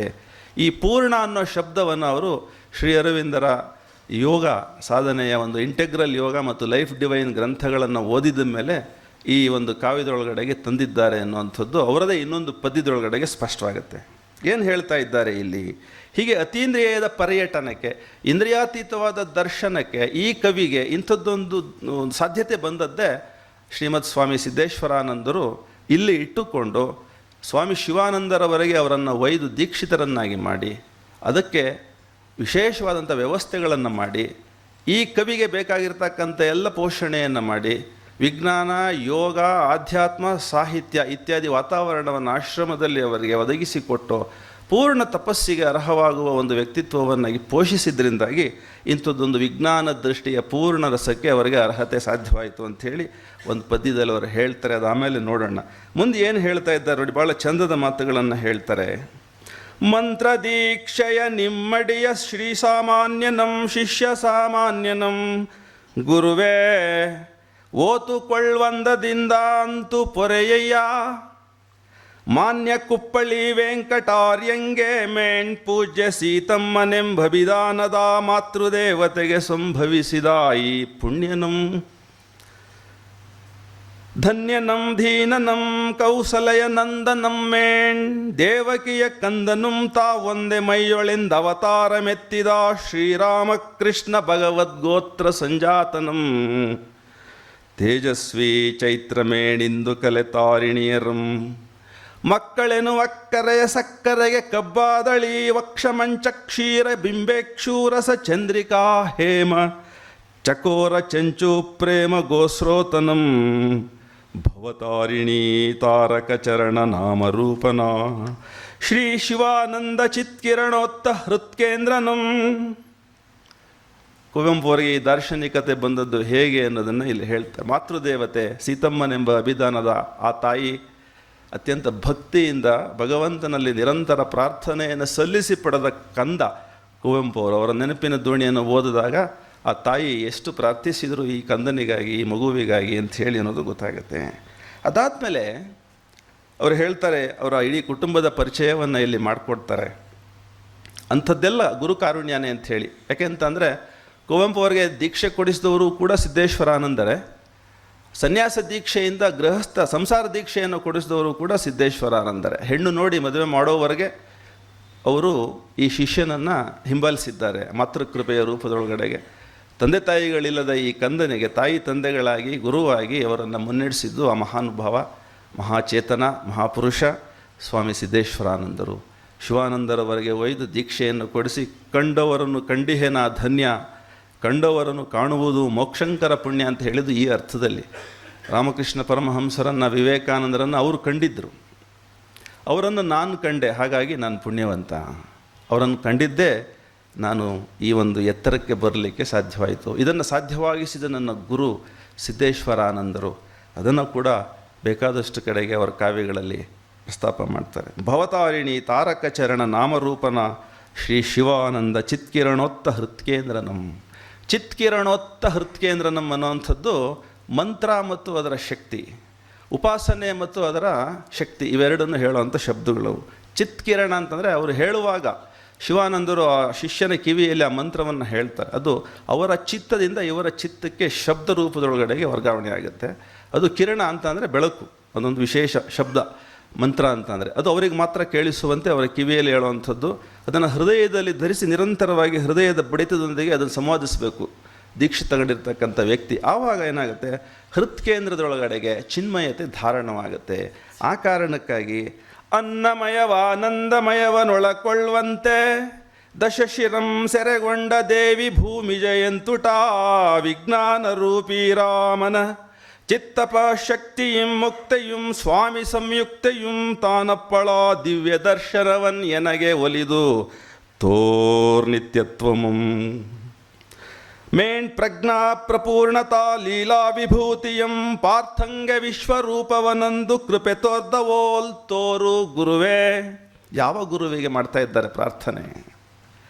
ಇದು ಎಲ್ಲಿ ಬರುತ್ತೆ ಅಂದರೆ ಕುಂಭಕರ್ಣನ ಎಬ್ಬಿಸಿಂ ಅನ್ನೋವಂಥ ಸಂಚಿಕೆಯ ಪ್ರಾರಂಭದಲ್ಲಿ ಬರುತ್ತೆ. ಶ್ರೀ ಸಂಪುಟದೊಳಗಡೆಗೆ ಬರುವಂಥ ಸಂಚಿಕೆ ಇದು. ಲಂಕಾ ಸಂಪುಟದಿಂದ ಅಯೋಧ್ಯ ಸಂಪುಟಕ್ಕೆ ಬರುವಾಗ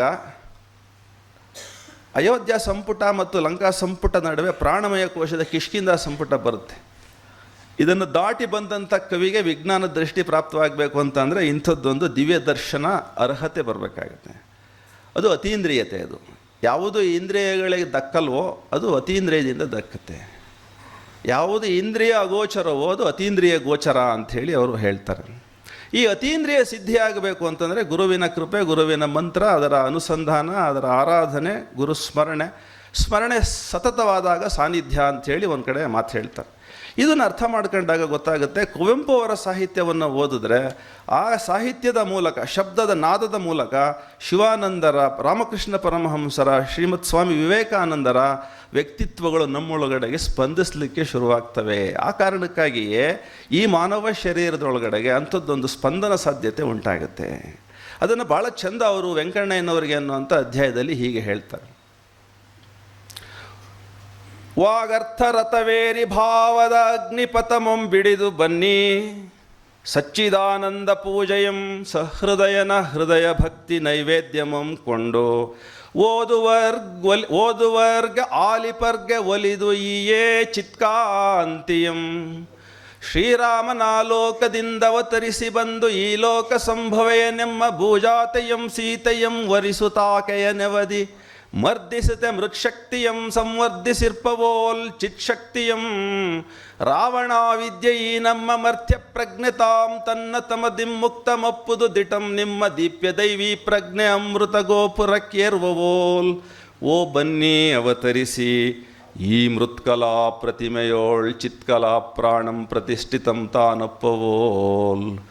ಓ ಬನ್ನಿ ಅವತರಿಸಿ ನಿತ್ಯ ಶಕ್ತಿಗಳ್ ಇಂತು ಈ ಕಥೆಯ ಲೀಲೆಗೆ ನೋಂತು ರಸರೂಪದಿಂದಿಳಿಯುತೆಮ್ಮಿ ಮನೋಮಯಕ್ಕೆ ಪ್ರಾಣಮಯದೊಳ್ ಚರಿಸು ತನ್ನಮಯಕವತರಿಸೆ ಶ್ರೀರಾಮನಾಲೋಕದಿಂದ ಅವತರಿಸಿ ಬಂದು ಈ ಲೋಕ ಸಂಭವೆಯನೆಮ್ಮ ಭೂಜಾತೆಯಂ ಸೀತೆಯಂ ವರಿಸುತ್ತಾಕೆಯ ನೆವದಿ ಮರ್ದಿಸುತ್ತೆ ಮೃತ್ಶಕ್ತಿಯಂ.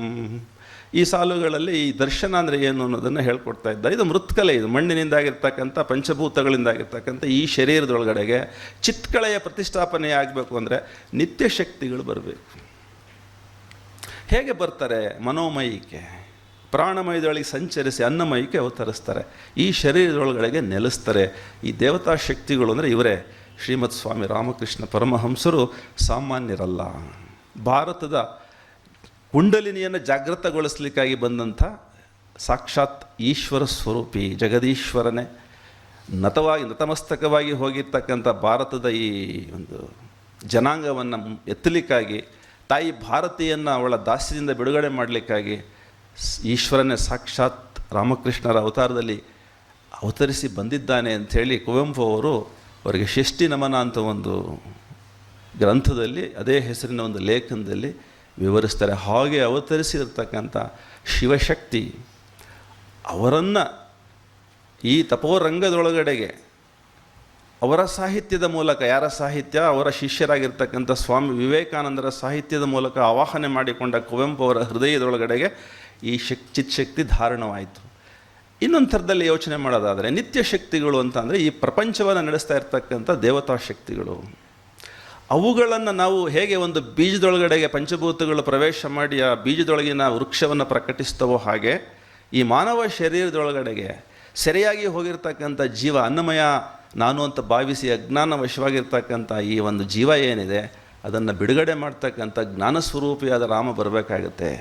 ಬಂದಾಗ ರಾವಣಾವಿದ್ಯೆ ಈ ನಮ್ಮ ಮರ್ತ್ಯ ಪ್ರಜ್ಞತಾಂ ತನ್ನ ತಮದಿ ಮುಕ್ತ, ಮೃತವಾಗಿ ಬಂದು ಹೋಗ್ತಕ್ಕಂಥ ಈ ಶರೀರ ನಾನು ಅನ್ನೋ ಭಾವ ಹೋದಾಗ ನಿರಂತರ ಯಾತ್ರೆಯಲ್ಲಿರ್ತಕ್ಕಂಥ ಆತ್ಮ ನಾನು ಅನ್ನೋವಂಥ ಶ್ರದ್ಧೆ ಯಾರಿಗೆ ಬಲೀತದೆ ಅವರಿಗೆ ಈ ಥರದ ಸಾಹಿತ್ಯ ಒಲಿತದೆ.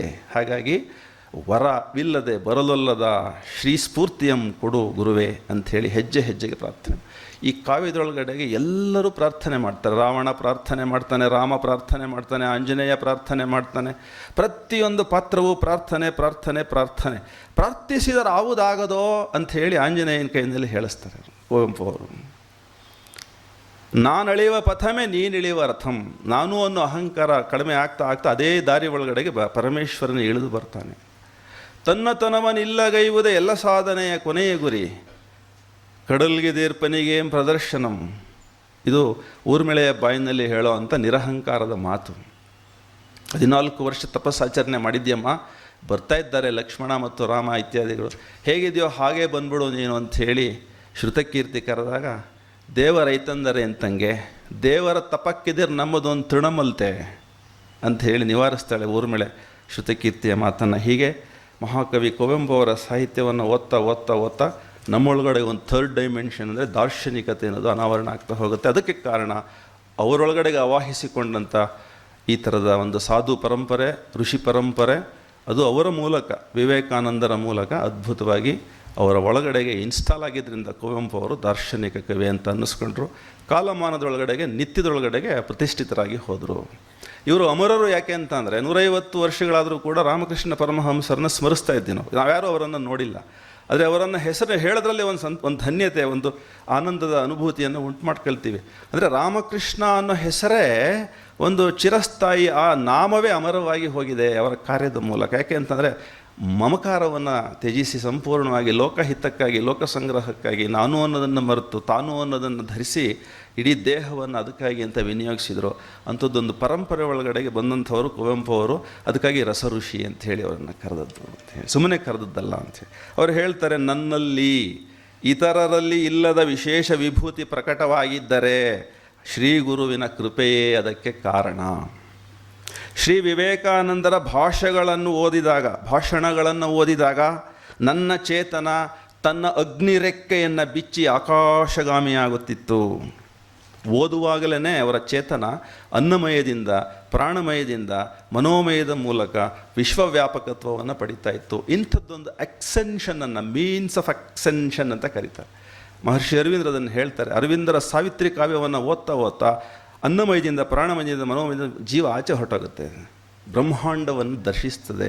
ಅಂಥದ್ದೊಂದು ಮಂತ್ರಶಾಂತ ಮಂತ್ರಸಿದ್ಧ ಕಾವ್ಯ ಕುವೆಂಪು ಅವ್ರದ್ದು ರಾಮಾಯಣ ದರ್ಶನಂ. ಆ ಕಾರಣಕ್ಕಾಗಿ ಅಲ್ಲಿ ಬರ್ತಕ್ಕಂಥ 2 ಸಂಚಿಕೆಗಳು ವಿಶೇಷವಾಗಿ ಲಂಕೆಯೊಳಗಡೆಗೆ ಆಂಜನೇಯ ಅರಸ್ತಕ್ಕಂಥದ್ದು ಮತ್ತು ಸಾಗರೋಲ್ಲಂಘನಂ 2 ಸಂಚಿಕೆ ಒಳಗಡೆಗೆ ಲೋಕ ಮತ್ತು ಲೋಕಾಂತರ ಶ್ರೇಣಿಗಳಲ್ಲಿ ಹೇಗೆ ಜೀವದ ಒಂದು ಆರೋಹಣ ಅವರೋಹಣ ಇರುತ್ತೆ ಅನ್ನೋದನ್ನು ಅದ್ಭುತವಾಗಿ ಚಿತ್ರಿಸಿದ್ದಾರೆ.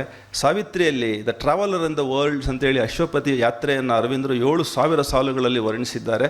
ಆ 7,000 ಸಾಲುಗಳ ಯಾತ್ರೆಯನ್ನು ಕುವೆಂಪು ಅವರು ಇಲ್ಲಿ ಒಂದು 300 ಸಾಲುಗಳಲ್ಲಿ ಅದ್ಭುತವಾಗಿ ಚಿತ್ರಿಸಿದ್ದಾರೆ.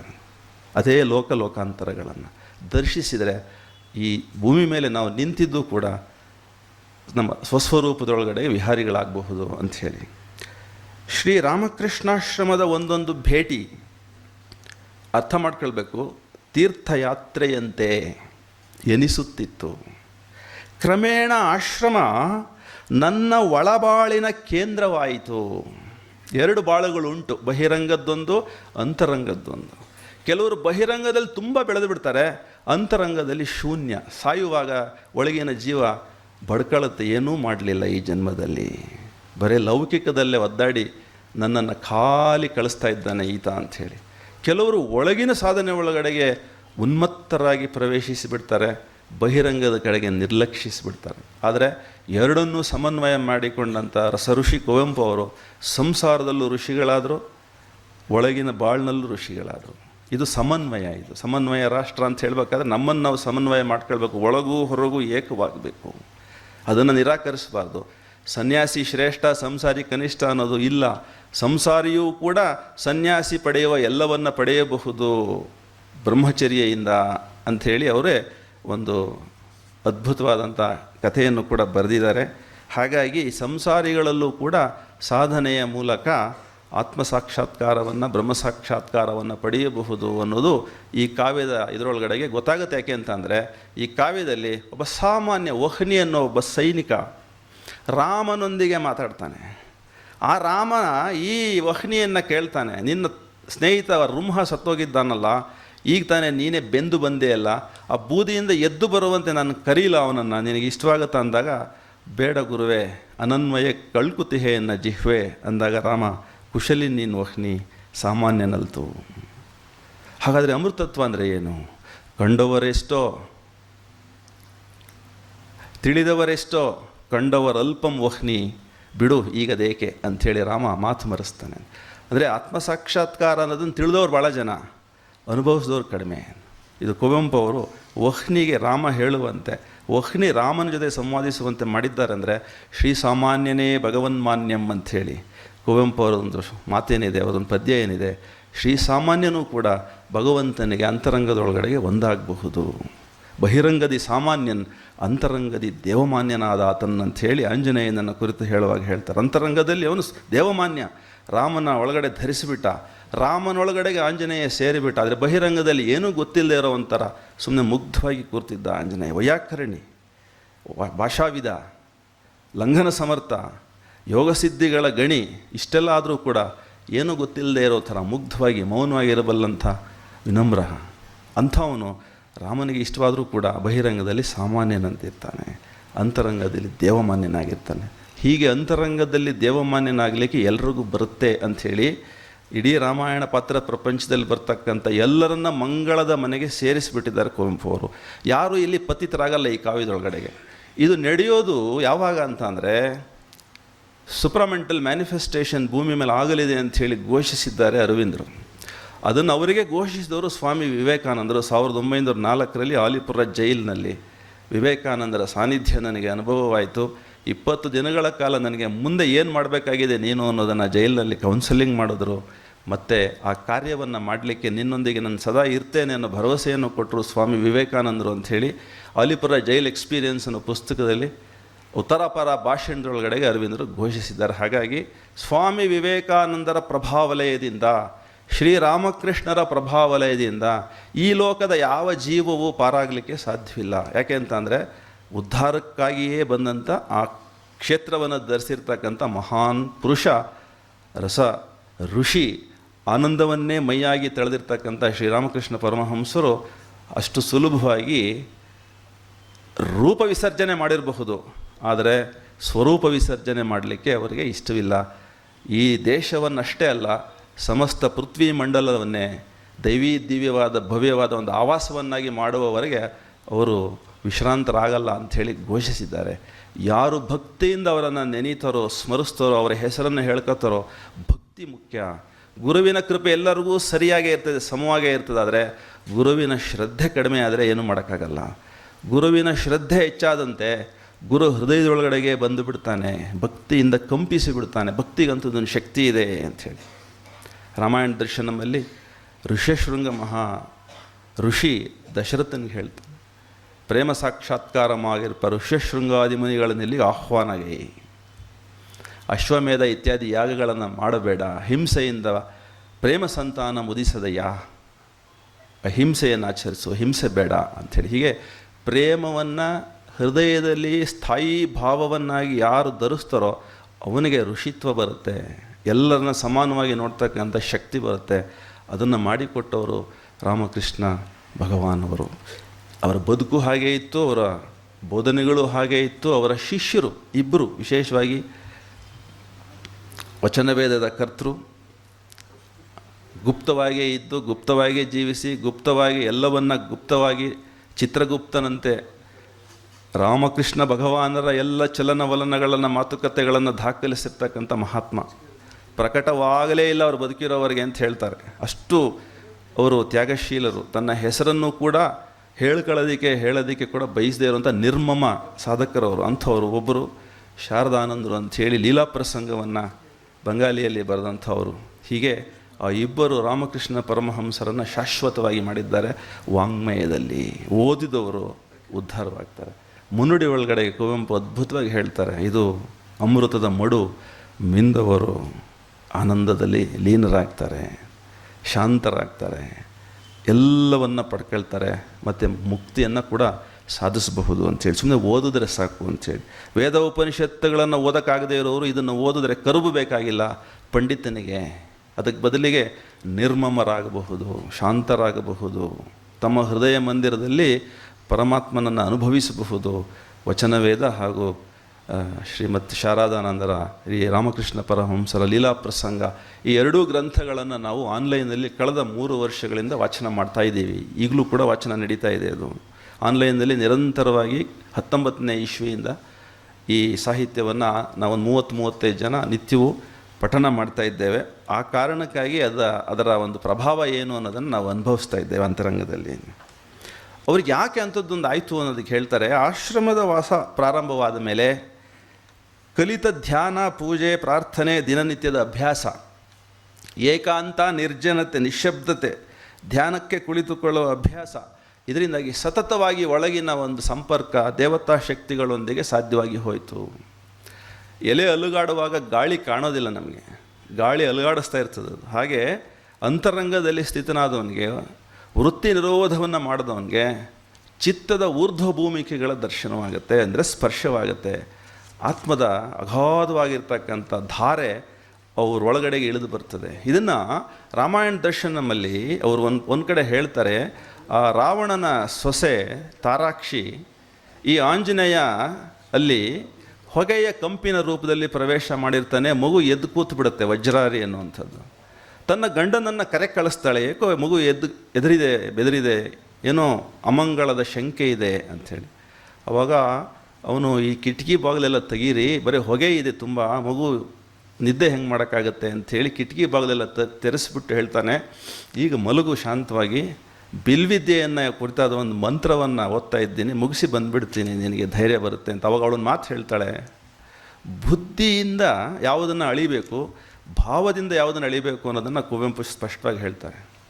ಭಾವದಿಂದ ಗ್ರಹಿಸಿದುದನ್ನು ಬುದ್ಧಿಯಿಂದ ಅಳೆಯಲದು ಮೌಢ್ಯದಂತೆ ತೋರ್ಪುದು. ಇದು ಕುವೆಂಪು ಅವರು ತಾರಾಕ್ಷಿಯಿಂದ ಇಂದ್ರಜಿತು ಮೇಘನಾಥನಿಗೆ ಹೇಳೋ ಮಾತು. ಅವನು ಬುದ್ಧಿ ಪ್ರಧಾನ, ಆದರೆ ಆಯಮ್ಮ ಹೃದಯ ಪ್ರಧಾನವಾದವಳು. ಗ್ರಹಿಸ್ತಾಳೆ, ಏನೋ ಇಲ್ಲಿ ಬಂದಿದೆ, ಒಂದು ಸಾನ್ನಿಧ್ಯ ಇದೆ, ಸೂಕ್ಷ್ಮ ಸಾನ್ನಿಧ್ಯದ ಫೀಲ್ ಆಗುತ್ತೆ ಅವಳಿಗೆ ಹೃದಯಕ್ಕೆ. ಆಂಜನೇಯ ಅಲ್ಲಿದ್ದಾನೆ, ಆ ಸೀತೆಯನ್ನು ಮಾವ ತಂದನು ಎಂತಕ್ಕೋ ಅಂತಾಳೆ. ಆ ಸೀತೆ ಅನ್ನೋ ಶಬ್ದ ಆಂಜನೇಯನ ಕಿವಿಗೆ ಬೀಳ್ತದೆ, ಅಷ್ಟೇ ಸಾಕಾಗಿತ್ತು ಅವನಿಗೆ. ಅಲ್ಲಿಂದ ಹೊರಗೆ ಬರ್ತಾನೆ. ಓಂಕಾರ ರೂಪದೊಳಗಡೆಗೆ ರಾವಣನ ತಮ್ಮ ವಿಭೀಷಣನ ಮನೆಗೆ ಪ್ರವೇಶ ಮಾಡ್ತಾರೆ. ರೋಮಾಂಚನಕಾರಿಯಾದಂಥ ಚಿತ್ರಣ ಕುವೆಂಪು ಮಾಡ್ತಾರೆ. ವೀಣಾವಾದನನ್ನು ಮಾಡ್ತಾ ಇರ್ತಾಳೆ ಅವನ ಮಗಳು ಅನಲ. ಆಂಜನೇಯ ಪ್ರವೇಶ ಮಾಡಿದ ತಕ್ಷಣವೇ ವೀಣಾವಾದ ನಿಲ್ಲಿಸ್ಬಿಡ್ತಾಳೆ. ಆರೋ ಬಂದಂತಾದುದು ಅಂತ ಹೇಳ್ತಾಳೆ.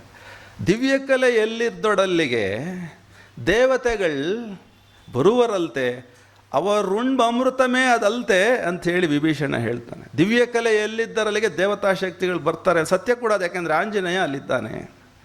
ಎಂಥ ಅದ್ಭುತವಾದಂಥ ನಿಶಿತಮತಿ ವಿಜ್ಞಾನದ ದರ್ಶನ ಕುವೆಂಪು ಅವರದಲ್ಲಿ ಮಾಡಿಸಿದ್ದಾರೆ. ಹೀಗೆ ವಿಜ್ಞಾನ, ಯೋಗ, ಅಧ್ಯಾತ್ಮ, ಸಾಹಿತ್ಯ, ಹೀಗೆ ಪಾಶ್ಚಾತ್ಯ ಪ್ರಾಚ್ಯ ಎರಡೂ ಸಂಗತಿಗಳನ್ನು ಯೋಗದೊಂದಿಗೆ ಬೆರೆಸಿರ್ತ ಏಕೈಕ ಕಾವ್ಯ ಶ್ರೀರಾಮಾಯಣ ದರ್ಶನಂ.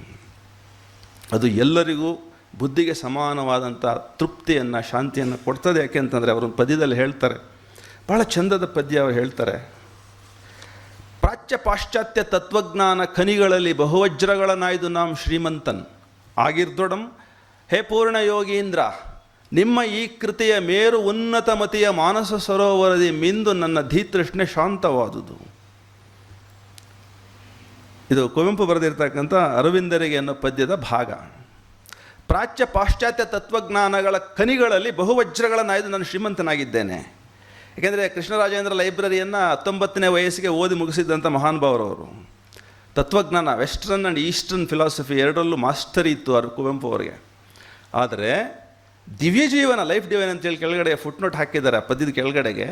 ಮಹರ್ಷಿ ಅರವಿಂದರ ದಿವ್ಯ ಜೀವನ ಗ್ರಂಥವನ್ನು ಓದಿದ ಮೇಲೆ ಹೇಳ್ತಾರೆ, ಮೇರು ಉನ್ನತ ಮತಿಯ ಮಾನಸ ಸರೋವರದಿ ಮಿಂದು ನನ್ನ ಧೀತೃಷ್ಣೆ ಶಾಂತವಾದುದು. ಏನು ಹೇಳ್ತಾರೆ ಮುಂದೆ?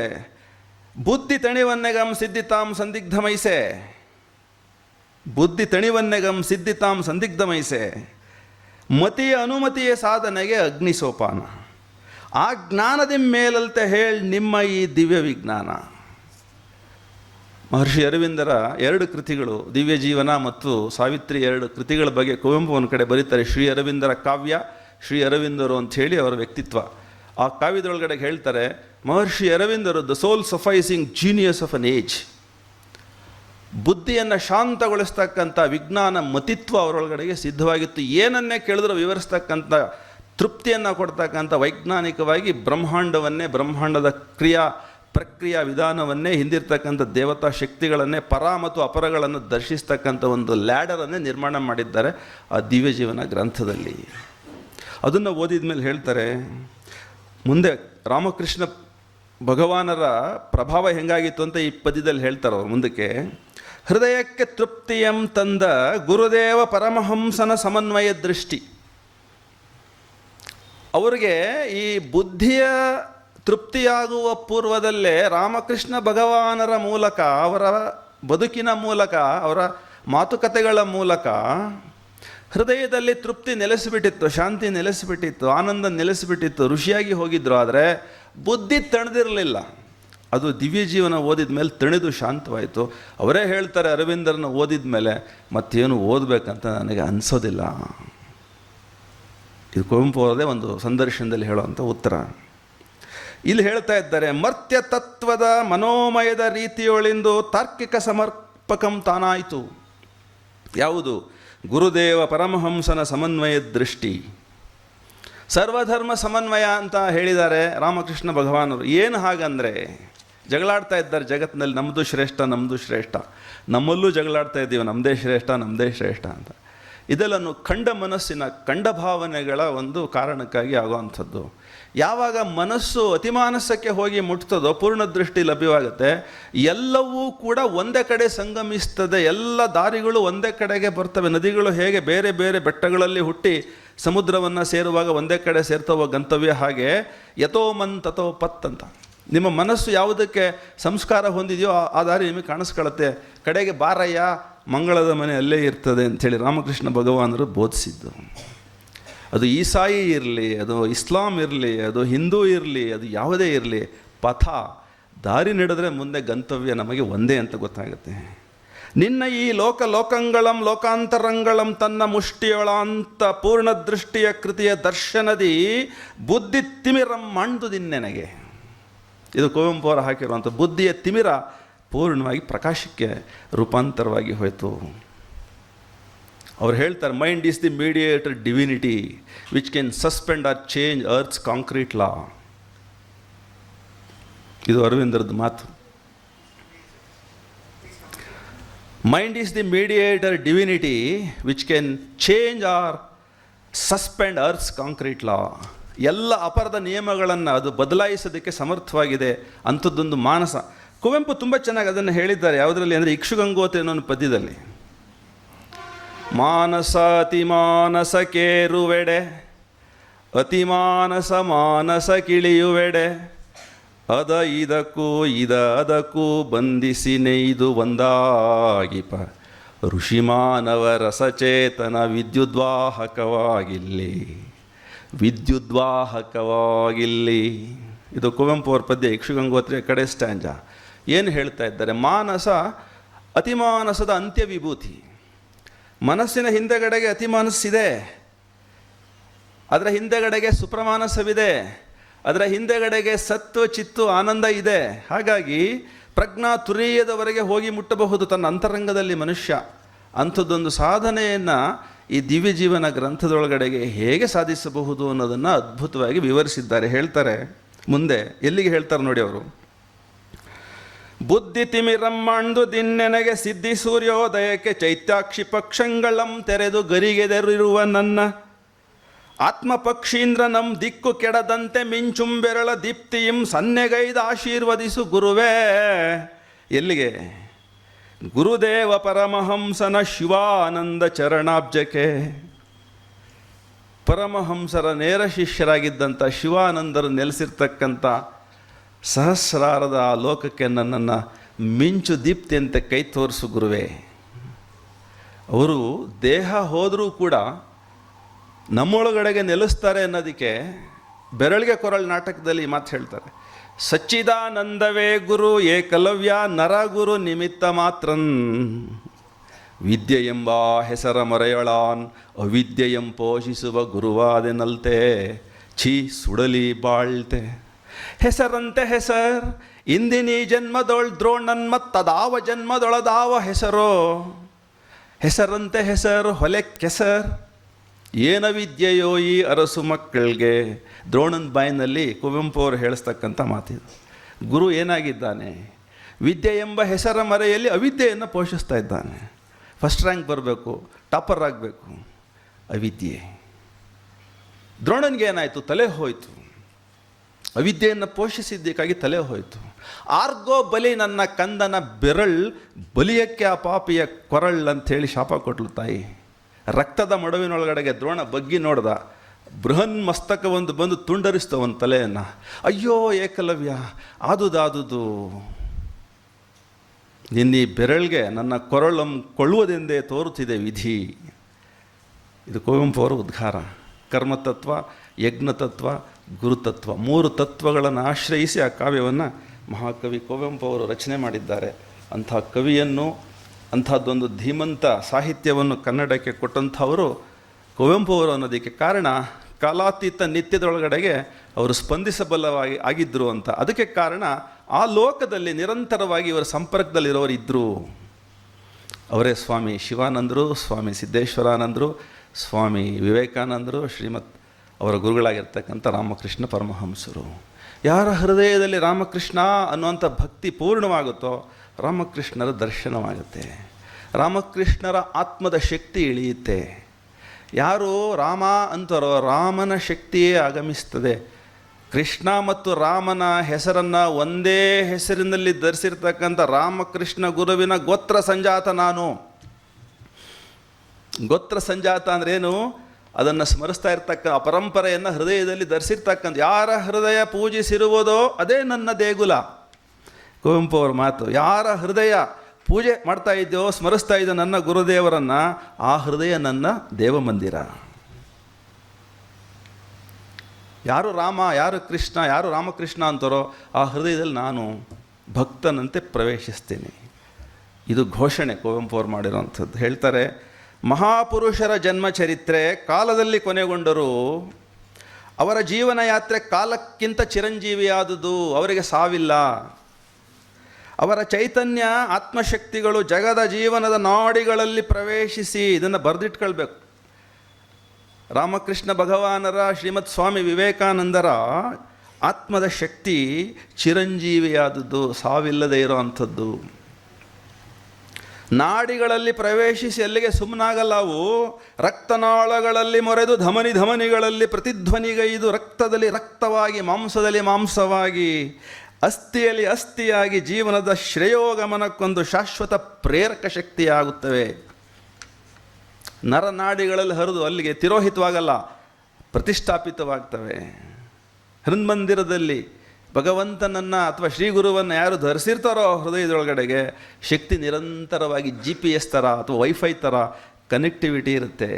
ಹೇಳ್ತಾರೆ, ಕಷ್ಟ ಸಂಕಷ್ಟಗಳಲ್ಲಿ ವಜ್ರ ಕವಚವಾಗಿ, ನಿರಾಶೆಯ ತಿಮಿರದಲ್ಲಿ ಒಂದು ಆಶಾಕಿರಣವಾಗಿ, ಕಾಲದಲ್ಲಿ ಒಂದು ಅಧೈರ್ಯದ ಕಾಲದಲ್ಲಿ ಒಂದು ಪಾಂಚಜನ್ಯವಾಗಿ ಪರಿಣಮಿಸಿ ಚಿರಂತನವಾಗಿರುತ್ತದೆ ಆ ಮಹಾಪುರುಷರ ಆತ್ಮಶಕ್ತಿ.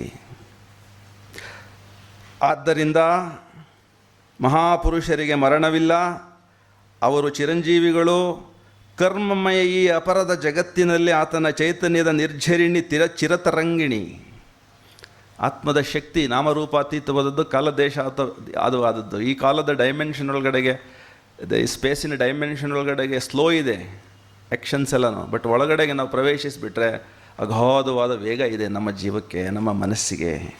ಪರಮಹಂಸರಂಥ ಶುದ್ಧ ಚೈತನ್ಯಮಯ ಜ್ಯೋತಿರ್ಮೂರ್ತಿ ತನ್ನ ವ್ಯಕ್ತಿರೂಪ ವಿಸರ್ಜನೆ ಮಾಡಿತೆಂದರೆ ವಿರಾಟ್ ರೂಪಿಯಾಯಿತೆಂದೇ ಅರ್ಥ.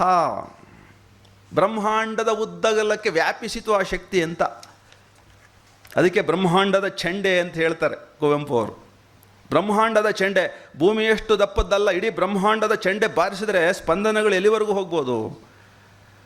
ಇಡೀ ಗ್ಯಾಲಾಕ್ಸಿಯ ಉದ್ದಗಲ ಹಬ್ಬಿ ಬಿಡ್ತದೆ ಅದು. ಒಂದು ಸಣ್ಣದೊಂದು ತಬಲ ಬಾರಿಸಿದ್ರೆ ಈ ರೂಮನ್ನು ಪೂರ್ತಿ ಆವರಿಸ್ತದೆ ಅದು.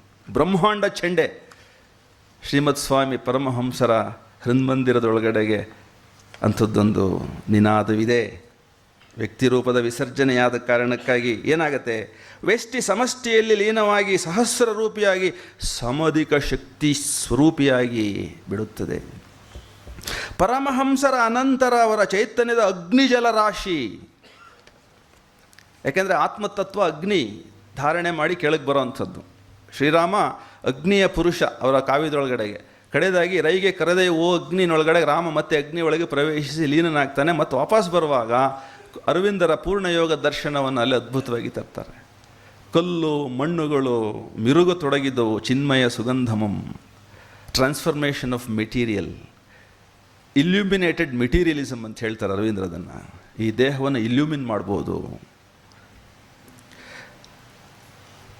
ಆ ಶಿಷ್ಯ ಸಂಕುಲಗಳ ಶರೀರಗಳಲ್ಲಿ ತರಂಗವಾಗಿ ವಿಸ್ತರಿಸ್ತಾ ಇದೆ ರಾಮಕೃಷ್ಣ ಭಗವಾನರ ಆ ಒಂದು ಆತ್ಮಶಕ್ತಿ. ಅವರು ಇದ್ದಾಗ ಏನಿತ್ತು ಪ್ರಭಾವ, ಅದಕ್ಕೆ 100,000 ಪಟ್ಟು, 1,00,000 ಪಟ್ಟು, ಕೋಟಿ ಪಟ್ಟು ಇವತ್ತು ಕೆಲಸ ಮಾಡ್ತಾ ಇದೆ. ದೇಶ ದೇಶಗಳಲ್ಲಿ, ಊರುಗಳಲ್ಲಿ, ರಾಮಕೃಷ್ಣರ ಆಶ್ರಮಗಳಲ್ಲಿ ನಡೀತಾ ಇರ್ತಕ್ಕಂಥ ಈ ರೂಪಾಂತರದ ಕ್ರಿಯೆ ಕುವೆಂಪು ಅಂಥ ಎಷ್ಟೋ ವ್ಯಕ್ತಿತ್ವಗಳನ್ನು ರೂಪಿಸಿ ಜಗತ್ತಿಗೆ ಮಾರ್ಗದರ್ಶನವನ್ನು ಮಾಡ್ತಕ್ಕಂಥ ಬೆಳಕಿನ ಪುಂಜಗಳನ್ನಾಗಿ ಮಾಡ್ತಾ ಇರ್ತಕ್ಕಂಥದ್ದು ಆಶ್ರಮ. ಶ್ರೀರಾಮಕೃಷ್ಣ ಮಹಾಸಂಘದ ದೇಶ ವಿದೇಶಗಳಲ್ಲಿ ಆರ್ಯಾವರ್ತದ ಧರ್ಮತೂರ್ಯ ಪ್ರಪಂಚದ ಎಲ್ಲ ಮಾನವರ ಕರ್ಣಗಳಲ್ಲಿ ಧ್ವನಿತವಾಗುತ್ತಿದೆ. ಹಾಗಾಗಿ ಸ್ವಾಮೀಜಿ ಸಮಯ ಆಯಿತು. 2-3 minutes. ಓಕೆ.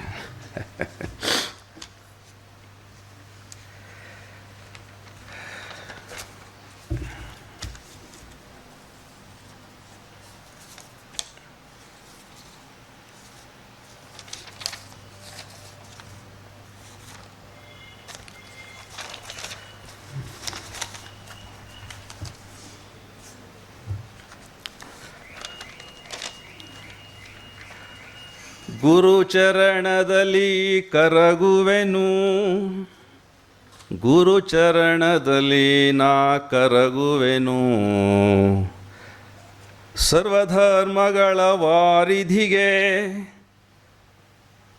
ಗುರುಚರಣದಲ್ಲಿ ನಾ ಕರಗುವೆನು.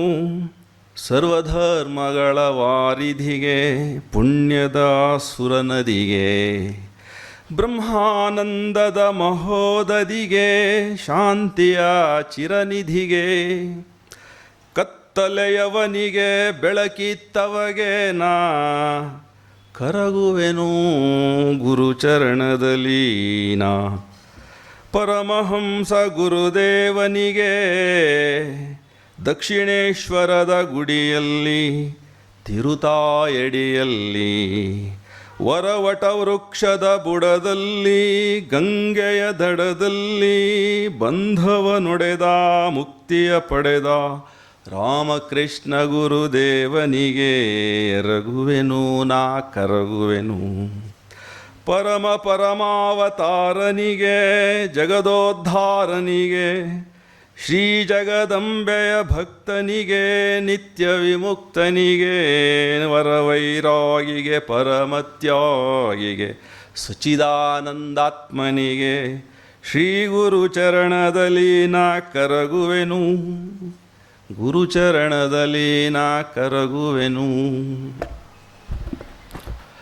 ಹೋಮರಗೆ ವರ್ಜಿಲಗೆ ಡಾಂಟೆ ಮಿಲ್ಟನಗೆ ವ್ಯಾಸ ಭಾಸ ಭವಭೂತಿ ಕಾಳಿದಾಸಾದ್ಯರಿಗೆ ನರಹರಿ ತುಳಸೀದಾಸ ಕೃತ್ತಿವಾಸಾದಿ ನನ್ನಯ್ಯ ಫಿರ್ದೋಸಿ ಕಂಬಾರವಿಂದರಿಗೆ ಜ್ಯೋತಿರ್ಪೆಡೆಯಲ್ಲಿ ಭಗವದ್ವಿಭೂತಿಯಂ ದರ್ಶಿಸುತ್ತೆ ಮುಡಿಬಾಗಿ ಮಣಿದು ಕೈ ಜೋಡಿಸುವೆ ನಾಂ. ಲೋಕಗುರು ಕೃಪೆ ಇರಲಿ, ಲೋಕ ಕವಿ ಕೃಪೆ ಬರಲಿ, ಲೋಕ ಹೃದಯದ ಬಯಕೆ ಆಶೀರ್ವಾದವೈತರಲಿ. ಮಣಿದಿರಲಿ ಮುಡಿ ಮುಗಿದಿರಲಿ, ಕೈ ಮತ್ತೆ ಮಡಿಯಾಗಿರಲಿ ಬಾಳ್ವೆ. ಜೈಸುಗೆ ರಸ ತಪಸ್ಯೆ ದೊರೆಕೊಳಗೆ ಚಿರಶಾಂತಿ, ಸಿರಿಗನ್ನಡಂ ಗೆಲ್ಗೆ ಸಿರಿಗನ್ನಡಂ ಬಾಳ್ಗೆ. ಎಲ್ಲ ಸಹೃದಯ ಬಂಧುಗಳಿಗೆ, ಗುರು ಹಿರಿಯರಿಗೆ, ಪೂಜ್ಯರಿಗೆ, ಯತಿವರ್ಯರಿಗೆ ಹಾಗೂ ಲೋಕದ ಸಮಸ್ತ ಆತ್ಮರಿಗೆ, ಪರಮಾತ್ಮನಿಗೆ ನನ್ನ ವಿಶೇಷವಾದಂತಹ ನಮಸ್ಕಾರಗಳನ್ನು ಅರ್ಪಿಸಿ ಇಂಥದ್ದೊಂದು ಅವಕಾಶವನ್ನು ಮಾಡಿಕೊಟ್ಟಿದ್ದಕ್ಕಾಗಿ ನನ್ನ 35 ವರ್ಷಗಳ ರಾಮಾಯಣದ ಅಧ್ಯಯನ ಮತ್ತು ವ್ಯಾಖ್ಯಾನವನ್ನು ಇವತ್ತಿಗೆ ಒಂದು ಗುರು ರಾಮಕೃಷ್ಣ ಪರಮಹಂಸರು, ಶ್ರೀಮದ್ ಸ್ವಾಮಿ ವಿವೇಕಾನಂದರು ಅವರ ಮೂಲಕ ಹರಿಸಿರ್ತಕ್ಕಂಥ ಕನ್ನಡದ ಕಣ್ಪಡಿಮೊಳಗಡೆಗೆ ಕಳೆದು ಮೂಡಿರ್ತಕ್ಕಂಥ ಕುವೆಂಪು ಅವರ ಅಡಿದಾವರೆಗಳಲ್ಲಿ ಅವರು ಎಲ್ಲೇ ಇರಲಿ, ಹೇಗೇ ಇರಲಿ, ಅವರ ಆತ್ಮಕ್ಕೆ ನಾನು ನತಮಸ್ತಕನಾಗಿ ಪ್ರಾರ್ಥಿಸ್ತೀನಿ. ಇಂಥದ್ದೊಂದು ಕಾವ್ಯವನ್ನು ನಮಗೆ ಓದಲಿಕ್ಕೆ, ಅದನ್ನು ಇಲ್ಲಿ ಮಾತಾಡಲಿಕ್ಕೆ ಅವಕಾಶ ಕೊಟ್ಟಂಥ ಪೂಜ್ಯರಿಗೆ ಮತ್ತೊಮ್ಮೆ ನನ್ನ ನಮಸ್ಕಾರಗಳು. ಧನ್ಯವಾದ.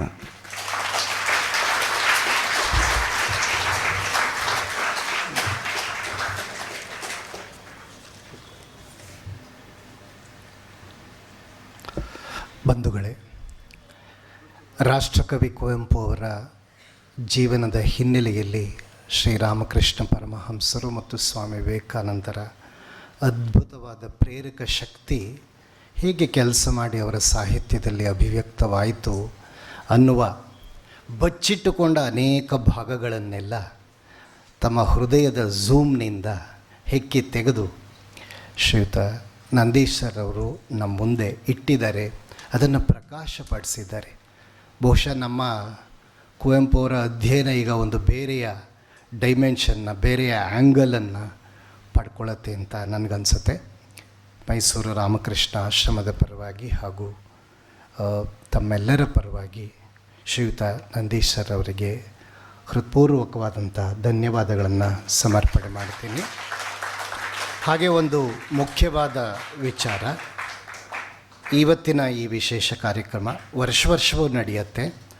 ಪರಮ ಪೂಜ್ಯ ಸ್ವಾಮಿ ಶಾಂಭವಾಂಜಿ ಸ್ಮರಣಾರ್ಥ ಉಪನ್ಯಾಸ.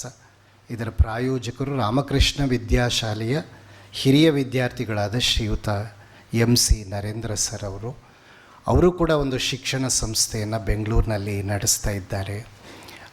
ಶಿಕ್ಷಣ ಕ್ಷೇತ್ರ ಅವರಿಗೆ ಅಪಾರವಾದಂಥ ಒಲವೇ ಇರ್ತಕ್ಕಂಥದ್ದು. ದಯಮಾಡಿ ತಮ್ಮ ಭಾವಸ್ಪಂದನವನ್ನು ನೀಡಿ ಒಂದೆರಡು ಅನಿಸಿಕೆಯನ್ನು ವ್ಯಕ್ತಪಡಿಸಬೇಕಂತ ಶ್ರೀಯುತ ನರೇಂದ್ರ ಸರ್ ಅವ್ರನ್ನ ವಿನಂತಿಸ್ತೇನೆ.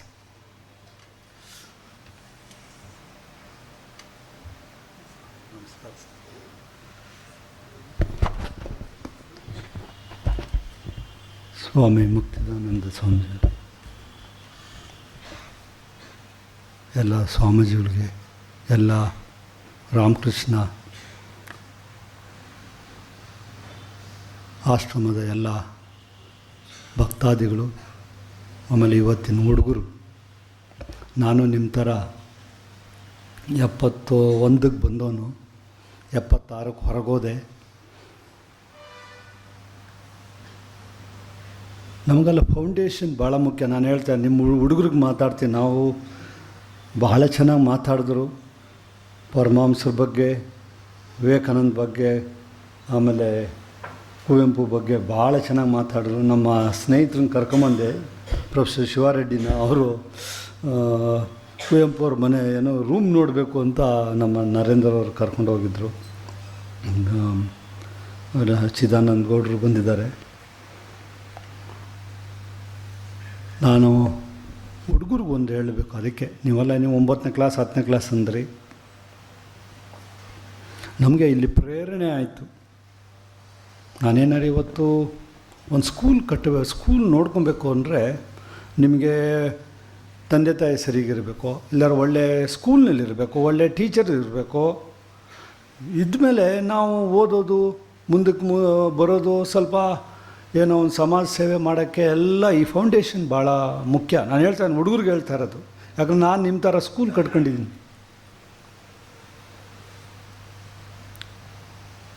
ನಾನು ಚಿಕ್ಕ ಹುಡುಗ, ನಮ್ಗೆ ಯೋಗ ಜ್ಞಾಪಕ ಇದೆ, ಶಾಂಭವನಂದವರು ಭಾಳ ಸಿಸ್ಟಮ್ಯಾಟಿಕ್ ಟ್ರಿಮ್ಮಾಗಿ ನೀಟಾಗಿರೋರು. ನಾವು ಹುಡುಗರು ನಾವಲ್ಲ. ನಮ್ಗೆ ಯೋಗ ಜ್ಞಾಪಕ ಇದೆ, ವೇದಾಂತ ಕಾಲೇಜಿನಲ್ಲಿ ಬೋರ್ವೆಲ್ ಆಯಿತು, ನೀರು ಸಿಕ್ತು.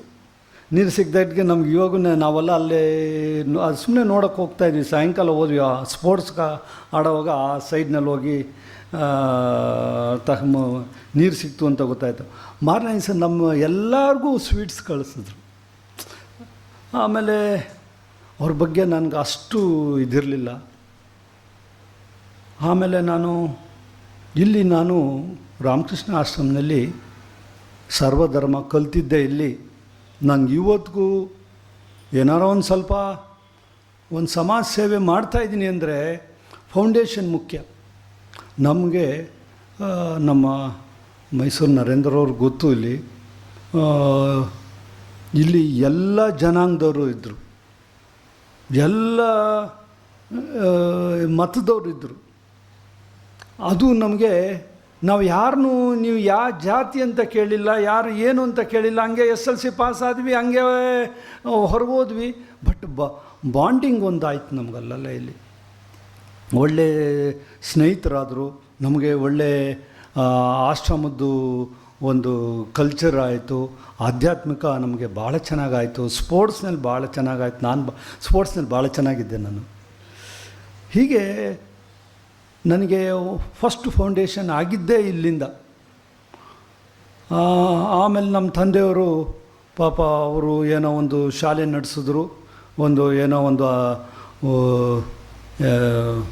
ರಾಜಕೀಯದಲ್ಲಿದ್ದರು. ರಾಜಕೀಯ ನಿವೃತ್ತಿ ಆದಮೇಲೆ ಬೇಜಾರಾಗಿ ಅವರು ಶಾಲೆ ನಡೆಸಿದ್ರು. ಶಾಲೆ ನಡೆಸಿದಾಗ ನನಗಿನ್ನೂ ಅಷ್ಟು ನೋಡಿ, ನಂಗೆ ಅಷ್ಟು ವಯಸ್ಸಾದರೂ ತಿರ್ಗಾ ಮೆಚುರಿಟಿಗೆ ಬರಬೇಕು ಮನುಷ್ಯನಿಗೆ. ನಾನು ಸೇವೆ ಮಾಡಬೇಕು ಅಂದರೆ it is not so easy. ಏನೋ ಒಂದು ಹೋಗ್ತಾ ದಾರಿನಲ್ಲಿ ₹1 ಕೊಟ್ಟು ಹೊಟ್ಟೋಗ್ಬಿಡ್ಬೋದು. ರಾಮಕೃಷ್ಣ ಸಮಗ್ರ ಶಿಕ್ಷಣ ಕೇಂದ್ರ ಯಾಕಿಟ್ರು, ರಾಮಕೃಷ್ಣ ಯಾಕಿಟ್ರು ಅಂತ ನಾನು ಭಾಳ ಯೋಚನೆ ಮಾಡಿದ್ದೀನಿ. ನಾವೆಲ್ಲ ಹುಡುಗರು, ನಾವೆಲ್ಲ ಒಂದು ಜಸ್ಟ್ ಅಬೌಟ್ 25, 23, 24, 25, 26 ಇಯರ್ಸ್. ನ್ಯಾಚುರಲಿ ಅನ್ನಲ್ಲ, ತಂದೆ ತಾಯಿ ಹೆಸರು ಇಡ್ರಿ, ನಿಮ್ಮ ತಾತವ್ರ ಹೆಸರು ಇಡ್ರಿ, ಅಷ್ಟು ದೊಡ್ಡ ಜಾಗ ಅದನ್ನ ಯಾಕೆ ಅನ್ನಲ್ವ. ಅದೊಂದು ಫೌಂಡೇಶನ್ ನನಗೂ ಅದೊಂದಾಯಿತು. Next he was very particular about downtrodden. ಮನ್ಸು ಮಾಡಿದ್ರೆ ಏನಾರ ಮಾಡ್ಬೋದಾಯಿತು. ಆ ಡ್ರೌನ್ ಟ್ರಾಡನ್ಗೆ ನಾವು ಎಜುಕೇಷನ್ ಕೊಡಬೇಕು ಅಂತ ಅವ್ರಿಗೆ ತಲೆಗೆ ಬಂತು. ಶ್ರೀಮಂತರು ಹೆಂಗೋ ಮಾಡ್ಕೊತಾರಪ್ಪ, ಹೆಂಗೋ ಆಗ್ತಾರೆ, ಈ ಮಕ್ಕಳಿಗೆ ಶಾಲೆಗೆ ಹೋಗೋಕ್ಕಾಗಲ್ಲ, ಇಂಗ್ಲೀಷು ಮೊದಲೇ ತಗೊಳಕ್ಕಾಗಲ್ಲ, ಬೆಂಗಳೂರು ಅಂತ ಕಡೆ ಕೊಟ್ಟು ಪಾಪ ಶಾಲೆಗೆ ಹೋಗೋಕ್ಕಾಗಲ್ಲ, ನಾವು ಕೊನೆ ಮನುಷ್ಯನಿಗೆ ನಾವು ಮಾಡಬೇಕು ಅಂತ ಅವ್ರಿಗೆ ಹೋಯ್ತು. ಅವರು ಒಂದು 6 ಮಕ್ಕಳನ್ನ ಇಟ್ಕೊಂಡು ಮಾಡಿಕೊಂಡು ಸ್ಟಾರ್ಟ್ ಮಾಡಿದ್ರು. ನಾನು 2000ನಲ್ಲಿ ನಾನು ಸೇರ್ಕೊಂಡವನು. ನಾನು ಪಾಪ ಅವರು ಭಾಳ ಶ್ರದ್ಧೆ ನಿಷ್ಠೆಯಿಂದ ಯಾರ್ಯಾರು ಅದು ನನಗೆ ಇವೆಲ್ಲ ಸ್ವಲ್ಪ ಪರಿಣಾಮ. ಸ್ವಲ್ಪ ಒಂದು 2 ನಿಮಿಷ ಮಾತಾಡ್ತೀನಿ. ಕೆಲವು ಡಿಸೇಬಲ್ ಮಕ್ಕಳು ಮನೇಲಿ ಕಟ್ಟಾಕ್ಬಿಡೋರು, ಅವ್ರಿಗೆ ಅವಮಾನ. ನಮ್ಮ ಮಗು ಮನೇಲಿ ಒಂದು ಡಿಸೇಬಲ್ ಮಗು ಇದೆ ಅಂತ ಇವ್ರಿಗೆ ಗೊತ್ತಾಗೋದು, ಇವರೇ ಹೋಗ್ಬಿಟ್ಟು ಬಿಡಿಸ್ಕೊಂಡು ಕರ್ಕೊಂಬಂದು ನಮ್ಮ ಶಾಲೆಯಲ್ಲಿ ಇಡೋರು.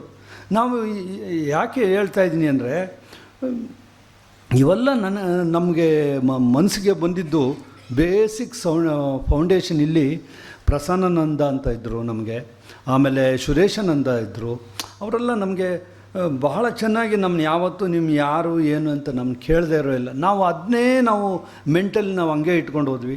ಕೊನೆಗೆ ನಮ್ಮ ತಂದೆ ಅದೇ ಸ್ಟಾರ್ಟ್ ಮಾಡಿದ್ರು. ಅಷ್ಟೊತ್ತಿಗೆ ನನಗೆ ಅವರು ಒಂದು ವೇದಿಕೆ ಮಾಡ್ಕೊಂಡಿದ್ದರು, ಕುವೆಂಪು ವಿಚಾರ ವೇದಿಕೆ ಅಂತ ಬೆಂಗಳೂರಿನಲ್ಲಿ ಮಾಡ್ಕೊಂಡು. ಅವರು ಜಸ್ಟಿಸ್ ಸದಾಶಿವ ಅವರು, JSS ಅವರು ಅವಾಗವಾಗ ಮೈಸೂರಿಂದ ಇವ್ರು ಬರೋರು ಯಾರೋ ಪ್ರಭುಶಂಕರ್ ಅವರು, ಎಮ್ ಎಸ್ ಕೃಷ್ಣ, ಹೀಗೆ ನಮ್ಗೆ ಅದೊಂದು ಒಂದು ಇದು ಬಂತು, ಸಾಹಿತ್ಯ ಬಗ್ಗೆ ಅದೊಂದು ಬಂತು. ಜೊತೆಗೆ ನನಗೆ ಸ್ವಲ್ಪ ಪರಮಹಂಸರದು ವಚನ ವೇದ ನಾನು ಓದ್ಮೇಲೆ ನನಗೆ ಸ್ವಲ್ಪ ತಿರ್ಗಾ ಒಳಗೆ ಬಂದೆ ನಾನು. ಆಮೇಲೆ ಗಾಂಧಿನ ಓದ್ಕೊಂಡೆ. ಅವರೆಲ್ಲ ಎಷ್ಟು ಸಿಂಪಲ್ ಲೈಫ್ ಲೀಡ್ ಮಾಡ್ರು, ಅವ್ರ ಥರ ನಾವು ಇರೋಕ್ಕೆ ಆಗಲ್ಲ. ಕೊನೆಗೆ ನಾನು ಹುಡುಗರಿಗೆ ಹೇಳ್ತಾಯಿದ್ದೀನಿ ಒಂದೇ ಒಂದು, ನಾವು ಸ್ಟಡಿ ಮಾಡಿದ್ವಿ. ಆಮೇಲೆ ಯಾರಪ್ಪ ಇದು ಒಂದು ಯಾಕಂದ್ರೆ ನಾನು ಸ್ಕೂಲ್ ನಮ್ಮ ತಂದೆ ಕಟ್ಟಕ್ಕೆ ಸ್ಟಾರ್ಟ್ ಮಾಡಿದ್ರು. ವರ್ಷಕ್ಕೆ ಒಂದೇ ಕ್ಲಾಸ್ ರೂಮ್ ಕಟ್ತಾಯಿದ್ದಿದ್ದು ನಾವೆಲ್ಲ. Nursery, first standard, second standard, third standard, ಹಂಗೆ ಕನ್ನಡ ಮೀಡಿಯಮ್ ಸ್ಟಾರ್ಟ್ ಮಾಡಿದ್ವಿ. ಕನ್ನಡ ಮೀಡಿಯಮ್ ಸ್ಟಾರ್ಟ್ ಮಾಡಿದ್ಮೇಲೆ ತಿರ್ಗಿ ಅಷ್ಟೊತ್ತಿಗೆ ಏನಾಯಿತು, ನಮಗೆ ಸ್ಟ್ರೆಂತ್ ಕಮ್ಮಿ ಆಯಿತು. ಇಂಗ್ಲೀಷ್ ಮೀಡಿಯಮ್ ಸ್ಟಾರ್ಟ್ ಮಾಡಿದಾಗೂ ಅಷ್ಟೇ, ground floor, first floor, second floor, ನಿಧಾನಕ್ಕೆ ಸ್ಟಾರ್ಟ್ ಮಾಡಿದ್ವಿ. ಅದು ನಾನು ಏನಕ್ಕೆ ನಮಗೆ ಗಾಂಧಿದು ಒಂದು ಒಳಗೆ ಬಂತು ನಮಗೆ. ಕೊನೆ ಮನುಷ್ಯಂಗೆ ನಾವು ಏನು ಮಾಡಿದ್ರು ಕೊನೆ ಮನುಷ್ಯಂಗೆ ಮಾಡಬೇಕು ಅಂತ ತಿರ್ಗಾ ಆ ಫಿಲಾಸಫಿ ಒಳಗೆ ಬಂತು ನಮಗೆ. ಆಮೇಲೆ ನಾನು 2000ರಲ್ಲಿ ನಮ್ಮ ತಂದೆಗೆ ಅದು ದೊಡ್ಡ ಜಾಗ, ಏನು ಮಾಡೋದು ಅವ್ರಿಗೂ ಭಾಳ ವರಿ ಮಾಡ್ತಾಯಿದ್ರು. ಯಾರೋ ಒಬ್ಬರು ಮನೇಲಿ ತಗೊಬೇಕಲ್ಲ, ನಾವು ಇನ್ನೂ ಅರ್ಧಂಬರ್ಧ ಇದ್ವಿ. ಕುವೆಂಪು ವಿಚಾರ ವೇದಿಕೆ ಮಾಡ್ತಾಯಿದ್ರು, ಸುಮ್ಮನೆ ಒಂದು 2 ನಿಮಿಷ ನಾವು ಪ್ರೋಗ್ರಾಮ್ಸ್ ಎಲ್ಲ ಅರೇಂಜ್ ಮಾಡಿಬಿಟ್ಟು ಇದು ಮಾಡ್ತಾಯಿದ್ವಿ. ಇವರೆಲ್ಲ ವೇದಿಕೆಯಲ್ಲಿ ಮಕ್ಕಳು ಜನ ಸೇರೋರು, ಒಳ್ಳೆ ನಾಟಕ ಮಾಡಿಸ್ತಾಯಿದ್ವಿ. ಆಮೇಲೆ ನಾನು ಕ್ರಮೇಣ 2000ರಲ್ಲಿ ಇವೆಲ್ಲ ನನಗೆ, ಯಾಕಂದರೆ ಈ ಫೌಂಡೇಶನ್ ಆಗಿದ್ದಕ್ಕೇ 2000ರಲ್ಲಿ ನಮ್ಮ ಅಪ್ಪಂಗೆ ಒಪ್ಕೊಂಡೆ. ಆಯಿತು, ಈ ಶಾಲೆ ನೋಡ್ಕೊಂಡು ನಂಗೆ ಆವಾಗ 120 ಜನ 130 ಜನ ಮಕ್ಕಳಿದ್ರು. ನಾವೇನು ಮಾಡಿದ್ವಿ, ಯು ಆರ್ ವೆರಿ ಪರ್ಟಿಕ್ಯುಲರ್. ನಾನು ನಮ್ಮ ಸ್ಕೂಲ್ನಲ್ಲಿ ಹೆಣ್ಮಕ್ಳಿಗೆ ಒಂದು ತೂತು ಕಮ್ಮಿನೇ, ಗಂಡು ಮಕ್ಳಿಗೆ ಒಂದು ತೂತು ಜಾಸ್ತಿ ಮಾಡೋರು. ನಮ್ಮ ಸ್ಕೂಲ್ನಲ್ಲಿ ಕನ್ನಡ ಮೀಡಿಯಮ್ ಮಾಡಿದಾಗ ಅವ್ನು ಕೂಲಿ ಜನ ಆಗಲಿ, ಅವನು ಗಾರ್ಮೆಂಟ್ಸ್ ಆದ್ರೂ ಗಂಡು ಮಕ್ಕಳು ಸೇರಿಸ್ತಾಯಿಲ್ಲ, ಬರೀ ಹೆಣ್ಮಕ್ಳು ಸೇರಿಸೋರು. ಯಾಕಂದ್ರೆ ಇಲ್ಲಿ ಫ್ರೀ ನಾವು ಒಂದು ವರ್ಷಕ್ಕೆ 100 ರೂಪಾಯಿ ಇಡ್ತಾಯಿದ್ವಿ, 100-150. ಅದಕ್ಕೆ ಗಂಡು ಮಕ್ಕಳನ್ನೆಲ್ಲ ಇಂಗ್ಲೀಷ್ ಮೀಡಿಯಮ್ಗೆ ಸೇರಿಸೋದು. ತಕ್ಷಣ ಏನಾಯಿತು, ಸ್ವಲ್ಪ ಪ್ರಾಬ್ಲಮ್ ಆಯಿತು. ನಿಮ್ಗೆ ಗೊತ್ತಿರಬೇಕು, 2000ನಲ್ಲಿ ಪ್ರಾಬ್ಲಮ್ ಆಯಿತು. ಸ್ಕೂಲ್ಸ್ ಎಲ್ಲ ಇಂಗ್ಲೀಷು ವ್ಯಾಮೋಹಕ್ಕೆ ಹೋದರು. ತಕ್ಷಣ ನಾವೇನು ಮಾಡಿದ್ವಿ, ಇಂಗ್ಲೀಷ್ ಮೀಡಿಯಮ್ ಸ್ಟಾರ್ಟ್ ಮಾಡಿದ್ವಿ. ಇಂಗ್ಲೀಷ್ ಮೀಡಿಯಮ್ ಸ್ಟಾರ್ಟ್ ಮಾಡಿದಾಗ ನಾವು 75% ಹೆಣ್ಮಕ್ಳಿಗೆ ಮಾಡಿದ್ವಿ, 25% ಗಂಡು ಮಕ್ಳು ಮಾಡಿ. ಆವಾಗ ಅವ್ರಿಗೆ ಪಾಪ ಎಜುಕೇಷನ್ ಕೊಡೋಕ್ಕೆ ಸ್ಟಾರ್ಟ್ ಮಾಡಿದ್ವಿ. ಆಮೇಲೆ ನಾವೇನು ಮಾಡಿದ್ವಿ, ಟೀಚರ್ಸಿಂದನೂ ಒಂದು ತಾಯಿ ಇದಿರಲಿ, ಯಾಕಂದರೆ ಅವ್ರಿಗೆ ನಮ್ಮ ಹತ್ರ ಡೆಸ್ಟಿಟ್ಯೂಟ್ ಇದ್ದಾರೆ, ಸಿಂಗಲ್ ಫ್ಯಾಮಿಲಿ ಇದ್ದಾರೆ, ಸುಮ್ಮನೆ ತಂದೆ ತಾಯಿ ಇದ್ದಾರೆ, ಅವನು ಒಳ್ಳೆ ಕುಡುಕ. ಹಾಗೆ ಆ ಟೈಪ್ ಆಫ್ ನಾವು ಅಲ್ಲಿಗೆ ನೀವು ಆ ಲೆವೆಲ್ಗೆ ಆ ಮಕ್ಕಳು ಇವಾಗ ಗೌರ್ಮೆಂಟ್ ಸ್ಕೂಲ್ಸ್ನೆಲ್ಲ ಅವೆಲ್ಲ ಪ್ರಾಬ್ಲಮ್ ಇದೆ. ನಾವು ಆ ಸೇಮ್ ಮಕ್ಕಳನ್ನ ನಾವು ಕಟ್ಕೊಂಡ್ವಿ. ನಾವು ಅದನ್ನು ನೋಡಿಕೊಂಡೆ 35 ಟೀಚರ್ಸ್ನಲ್ಲಿ 30 ಟೀಚರ್ಸ್ನೇ ಎಲ್ಲ ಲೇಡೀಸ್ ಟೀಚರ್ಸ್ನೇ ಮಾಡ್ಕೊಂಡ್ವಿ. ಅವನ ತಾಯಿ ಮನೋಭಾವ ಬರಲಿ, ಒಂದು ಪ್ರೀತಿ ಇದಿರಲಿ ಅಂತ. ಹೀಗೆ ನನಗೆ ಇವತ್ತೇನಾರ ಒಂದು ಸ್ಟೇಜಿಗೆ ಬರಬೇಕಾದ್ರೆ ರಾಮಕೃಷ್ಣ ಆಶ್ರಮ ನನಗೆ ಆ ಟೈಮ್ನಲ್ಲಿ ನನಗೆ ಭಾಳ ಮೆಂಟಲಿ ನನಗೆ ನಿಧಾನಕ್ಕೆ ಒಂದು ಮೆಚುರಿಟಿ ಬರಬೇಕಾದ್ರೆ ಫಸ್ಟು ಫೌಂಡೇಶನ್ ಆಗಿದೆ ಇಲ್ಲಿ. ಇವತ್ತು ನಾನು 550 ಮಕ್ಕಳನ್ನ ಇಟ್ಕೊಂಡು ನಾನು ಪಾಪ ಬಡ ಮಕ್ಕಳಿಗೆ ನಾವು ಮಾಡ್ತಾಯಿದ್ದೀವಿ. ಮಾಡಿಕೊಂಡು ನಮ್ಮದು ಒಳ್ಳೆ ತಕ್ಕಮಟ್ಟಿಗೆ ಒಳ್ಳೆ ಶಾಲೆ. ನಮ್ಮ ಮಕ್ಕಳು ಮೆಜಾರಿಟಿ ಮೊದಲೆಲ್ಲ ಡಿಪ್ಲೊಮಾಗೆ ಹೋಗಲು, ಇವಾಗೇನೋ ಕಾಮರ್ಸ್ ಅಂತ ಸ್ವಲ್ಪ ತಲೆಗೆ ಹೋಗಿದ್ದಾರೆ. ಬಟ್ ಮೆಜಾರಿಟಿ 90% ಡಿಗ್ರಿ ಹೋಲ್ಡರ್ಸು, ಅವ್ರ ಕಾಲ ಮೇಲೆ ಅವ್ರು ನಿಂತ್ಕೊಂಡಿದ್ದಾರೆ. ನಮ್ಗೆ ಅಷ್ಟೇ ಸಂತೋಷ. ಇವೆಲ್ಲ ಯೋಚನೆ ಮಾಡಿದ್ರೆ ಎಗೇನ್ ನಾವು ಇಲ್ಲಿಗೆ ಈ ಫಿಲಾಸಫಿ ತಿರ್ಗಾ ರಾಮಕೃಷ್ಣ ಆಶ್ರಮನ್ನೇ ನಾನು ಇದು ಮಾಡ್ಕೊತೀನಿ. ನಮಗೆ ಭಾಳ ಸಂತೋಷ. ಸ್ವಾಮಿಗಳೇನೋ ಅಂತ ಇದ್ದಾರೆ, ಇವೆಲ್ಲ ಪ್ರಾಬ್ಲಮ್ ಅಂದರೆ ಜನ ಬರ್ತಾಯಿಲ್ಲ ಇದು ಅಂತ. ಇದೆಲ್ಲ ಸಾಹಿತ್ಯ ಇರ್ಬೋದು, ಎಲ್ಲ ಇದಿರ್ಬೋದು. ಜನಕ್ಕೆ ಇವತ್ತು ಮೊಬೈಲಿಂದ 4 ಲೈನಲ್ಲೇ ನಾನು ಎಲ್ಲ ಕಲ್ತ್ಬಿಟ್ಟೆ ಅಂತ ಅಂದ್ಕೊಂಬಿಟ್ಟಿದ್ದಾರೆ. ಹಾಗಾಗಿ ಅವ್ರಿಗೆಲ್ಲ ಬೇಕಾಗಿಲ್ಲ ಇವೆಲ್ಲ, ಏನೂ ಆಗಲ್ಲ ಸಮಜಿ. ನಾವು ಸ್ವಲ್ಪ ಪ್ರಯತ್ನ ಮಾಡಬೇಕು. ನೀವು ಇವಾಗ ಡೈರೆಕ್ಟ್ ಇದನ್ನಲ್ಲೇ ಮಾಡಬೇಕು ಅಂತಿದ್ರಲ್ಲ, ಏನೋ ರಿಟ್ರೀಟ್ ಪ್ರೈಸ್ ಡಿಸ್ಟ್ರಿಬ್ಯೂಷನಲ್ಲಿ, ಅವಾಗ ನಾವು ಇನ್ವಾಲ್ವ್ ಆಗ್ತೀವಿ. ಯು ಡೋಂಟ್ ವರಿ, ನಾವು ನಿಮ್ಮ ಹತ್ರ ಸೇರ್ಕೊತೀವಿ. ಅದು ನೀಟಾಗಿ ಕರೆಕ್ಟಾಗೆ ಮಾಡೋಣ. ಅವ್ರಿಗೆ ಮಕ್ಕಳಿಗೆ ನಮಗೆ ಇವ್ರ ಬಗ್ಗೆ ಇಷ್ಟು ಶಾಂಭವಾನಂದವರು ಈ ಸ್ಕೂಲ್ ಕಟ್ಟಾಗ ಇದು ನಮಗೆಲ್ಲ ಭಾಳ ಆಶ್ಚರ್ಯ. ಇವಾಗ ಯಾಕಂದರೆ ನಾವು ಕಟ್ಕೊಂಡಿದ್ದೀವಿ, ನಮ್ಗೆ ಎಷ್ಟು ಕಷ್ಟ ಆಗ್ತದೆ. ಇವರೆಲ್ಲ ಹೇಗೆ ಮಾಡೋದು, ನಮಗೇನೋ ಸ್ವಲ್ಪ ಅನುಕೂಲ ಆಯಿತು, ಸ್ವಲ್ಪ ಅವರು ಇವರೆಲ್ಲ ಸೇರ್ಕೊಂಡು. ಆ ಕಾಲದಲ್ಲಿ ಒಂದೊಂದು ರೂಪಾಯಿನೂ ಭಾಳ ಕಷ್ಟ ಆಯ್ತು. ನಮ್ಮ ಅಂಥ ಶ್ರೀಮಂತರು ಇರಲಿಲ್ಲ, ನಮ್ಮ ಕರ್ನಾಟಕನಲ್ಲ ನಮ್ಮ ದೇಶದಲ್ಲ ಅಂಥ ಶ್ರೀಮಂತರು ಇರಲಿಲ್ಲ. ಇವತ್ತನೇ ಏನೋ ಒಂದು ಸ್ವಲ್ಪ ಕೆಲಸ ಮಾಡ್ತಾವನೆ ಅಂತ ಒಂದು 2 ರೂಪಾಯಿ ಕೊಡ್ತಾರೆ. ಆವಾಗೆಲ್ಲ ಭಾಳ ಕಷ್ಟ ಆಯ್ತು. ಅದನ್ನ ಹೇಗೆ ಮಾಡಿದ್ರು ಅಂತ ನಮಗೆಲ್ಲ ಒಂದು ಪ್ರೇರಣೆ ಅಂತ ನಾನು ಹೇಳ್ಬೋದು. ಭಾಳ ಸಂತೋಷವೇ. ನಾನು ನಿಮ್ಮ ಜೊತೆ ನೀವು ರಿಟ್ರೀಟ್ ಟೈಮ್ನಲ್ಲಿ ಏನೋ ಇವಾಗ ಅಲ್ಲೇ ಶಾಂಭವಾನಂದ ಮಾಡ್ತೀನಿ ಅಂತಾರಲ್ಲ, ಅವಾಗ ನಾನು ನಿಮ್ಮ ಜೊತೆ ಸೇರ್ಕೊತೀನಿ. ಇದನ್ನು ಸ್ವಲ್ಪ ಬೇರೆ ಥರ ಮಕ್ಕಳನ್ನ ಇಟ್ಕೊಂಡು ಆ ಟೈಮಲ್ಲಿ ಒಳ್ಳೆ ಟೀಚರ್ಸ್ ಓರಿಯೆಂಟೇಷನ್, ಚಿಲ್ಡ್ರನ್ಸ್ಗೆ ನೆಕ್ಸ್ಟು ಅವ್ರಿಗೆ ಏನಾರ ಓರಿಯೆಂಟೇಷನ್ ಥರ ಮಾಡೋಕ್ಕಾಗ್ತದ. 500 ಜನ ಇರ್ತಾರೆ ಅಂತಿರಲ್ಲ. ಈ ಮಕ್ಳಿಗೆಲ್ಲ ಇವಾಗ ಇವೆಲ್ಲ ತಲೆಗೆ ಹೋಗ್ಬಿಟ್ಟೈತೆ, ಅದೇನು ಮಾಡಲ್ಲ ಅದು. ಹಾಗಾಗಿ ನಾವು ಒಳ್ಳೆಯವ್ರನ್ನ ತಂದು ಅದಕ್ಕೆ ಮಲ್ಟಿ ಸ್ಕಿಲ್ಸ್ ಏನಾರು ಮಾಡೋಕ್ಕಾಗ್ತದ ನೋಡಿ ಸ್ವಾಮೀಜಿ, ನೀವು ಮಾಡ್ಬೋದು. ನಿಮಗೆಲ್ಲ ಅನುಕೂಲ ಇದೆ, ಒಳ್ಳೆ ಇದೆ. ಅವನು SLC PUC ಮಾಡಿ ಹೋಗೋವಾಗ ಒಂದು 2-3 ವಿದ್ಯೆ ಕಲ್ತ್ಕೊಂಡು ಹೋಗಬೇಕು. ಅದು ನೀವು ಏನಾರ ಮಾಡ್ಬೋದು ಅವ್ರಿಗೆ ಅಂತ ಹೇಳಿಬಿಟ್ಟು ಭಾಳ ಸಂತೋಷ ನನಗೆ.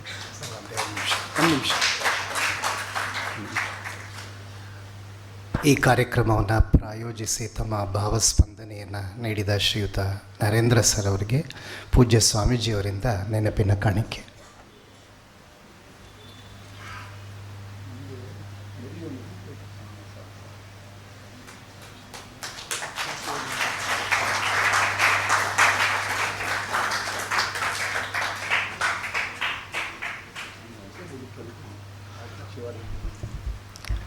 Thank you sir.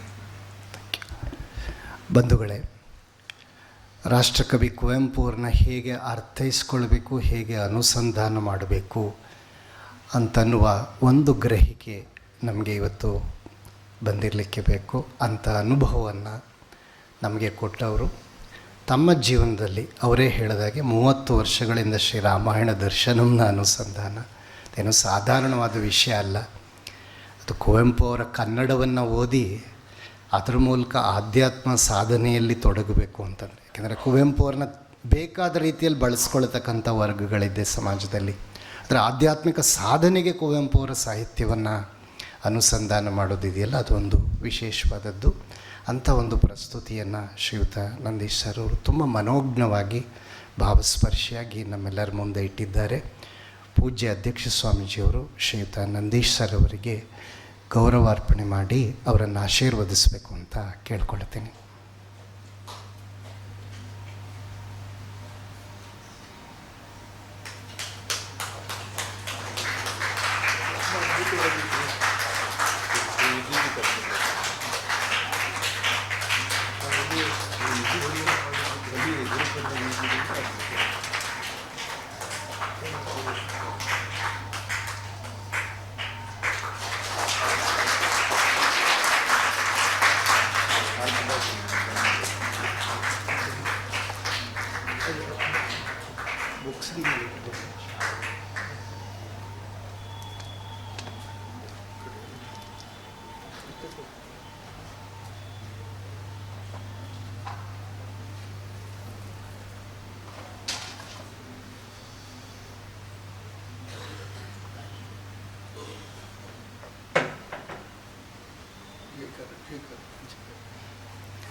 ಬಂಧುಗಳ ಇಂದಿನ ಕಾರ್ಯಕ್ರಮ ಇದೀಗ ಸಂಪನ್ನಗೊಂಡಿದೆ.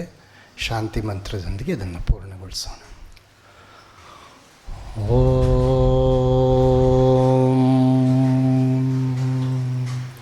ಪೂರ್ಣಮದಃ ಪೂರ್ಣಮಿದಂ ಪೂರ್ಣಾತ್ ಪೂರ್ಣಮುದಚ್ಯತೆ ಪೂರ್ಣಸ್ಯ ಪೂರ್ಣಮಾದಾಯ ಪೂರ್ಣಮೇವಾವಶಿಷ್ಯತೆ. ಓಂ ಶಾಂತಿ ಶಾಂತಿ ಶಾಂತಿ. ಹರಿ ಓಂ ತತ್ಸತ್. ಶ್ರೀರಾಮಕೃಷ್ಣಾರ್ಪಣಮಸ್ತು. ಜೈ ಶ್ರೀ ಗುರು ಮಹಾರಾಜ್ ಜಿ ಕಿ. ಜೈ ಶ್ರೀ ಶಾರದಾ ಮಾಯಿ ಕಿ. ಜೈ ಶ್ರೀ ಸ್ವಾಮೀಜಿ ಮಹಾರಾಜ್ ಜಿ ಕಿ. ಜೈ ಶ್ರೀ ಚಾಮುಂಡೇಶ್ವರಿ ದೇವಿ ಕಿ. ಜೈ ಶ್ರೀ ಕಾವೇರಿ ಮಾತಾ ಕಿ. ಸರ್ವರಿಗೂ ಸಪ್ರೇಮ ವಂದನೆಗಳು. ಶುಭರಾತ್ರಿ.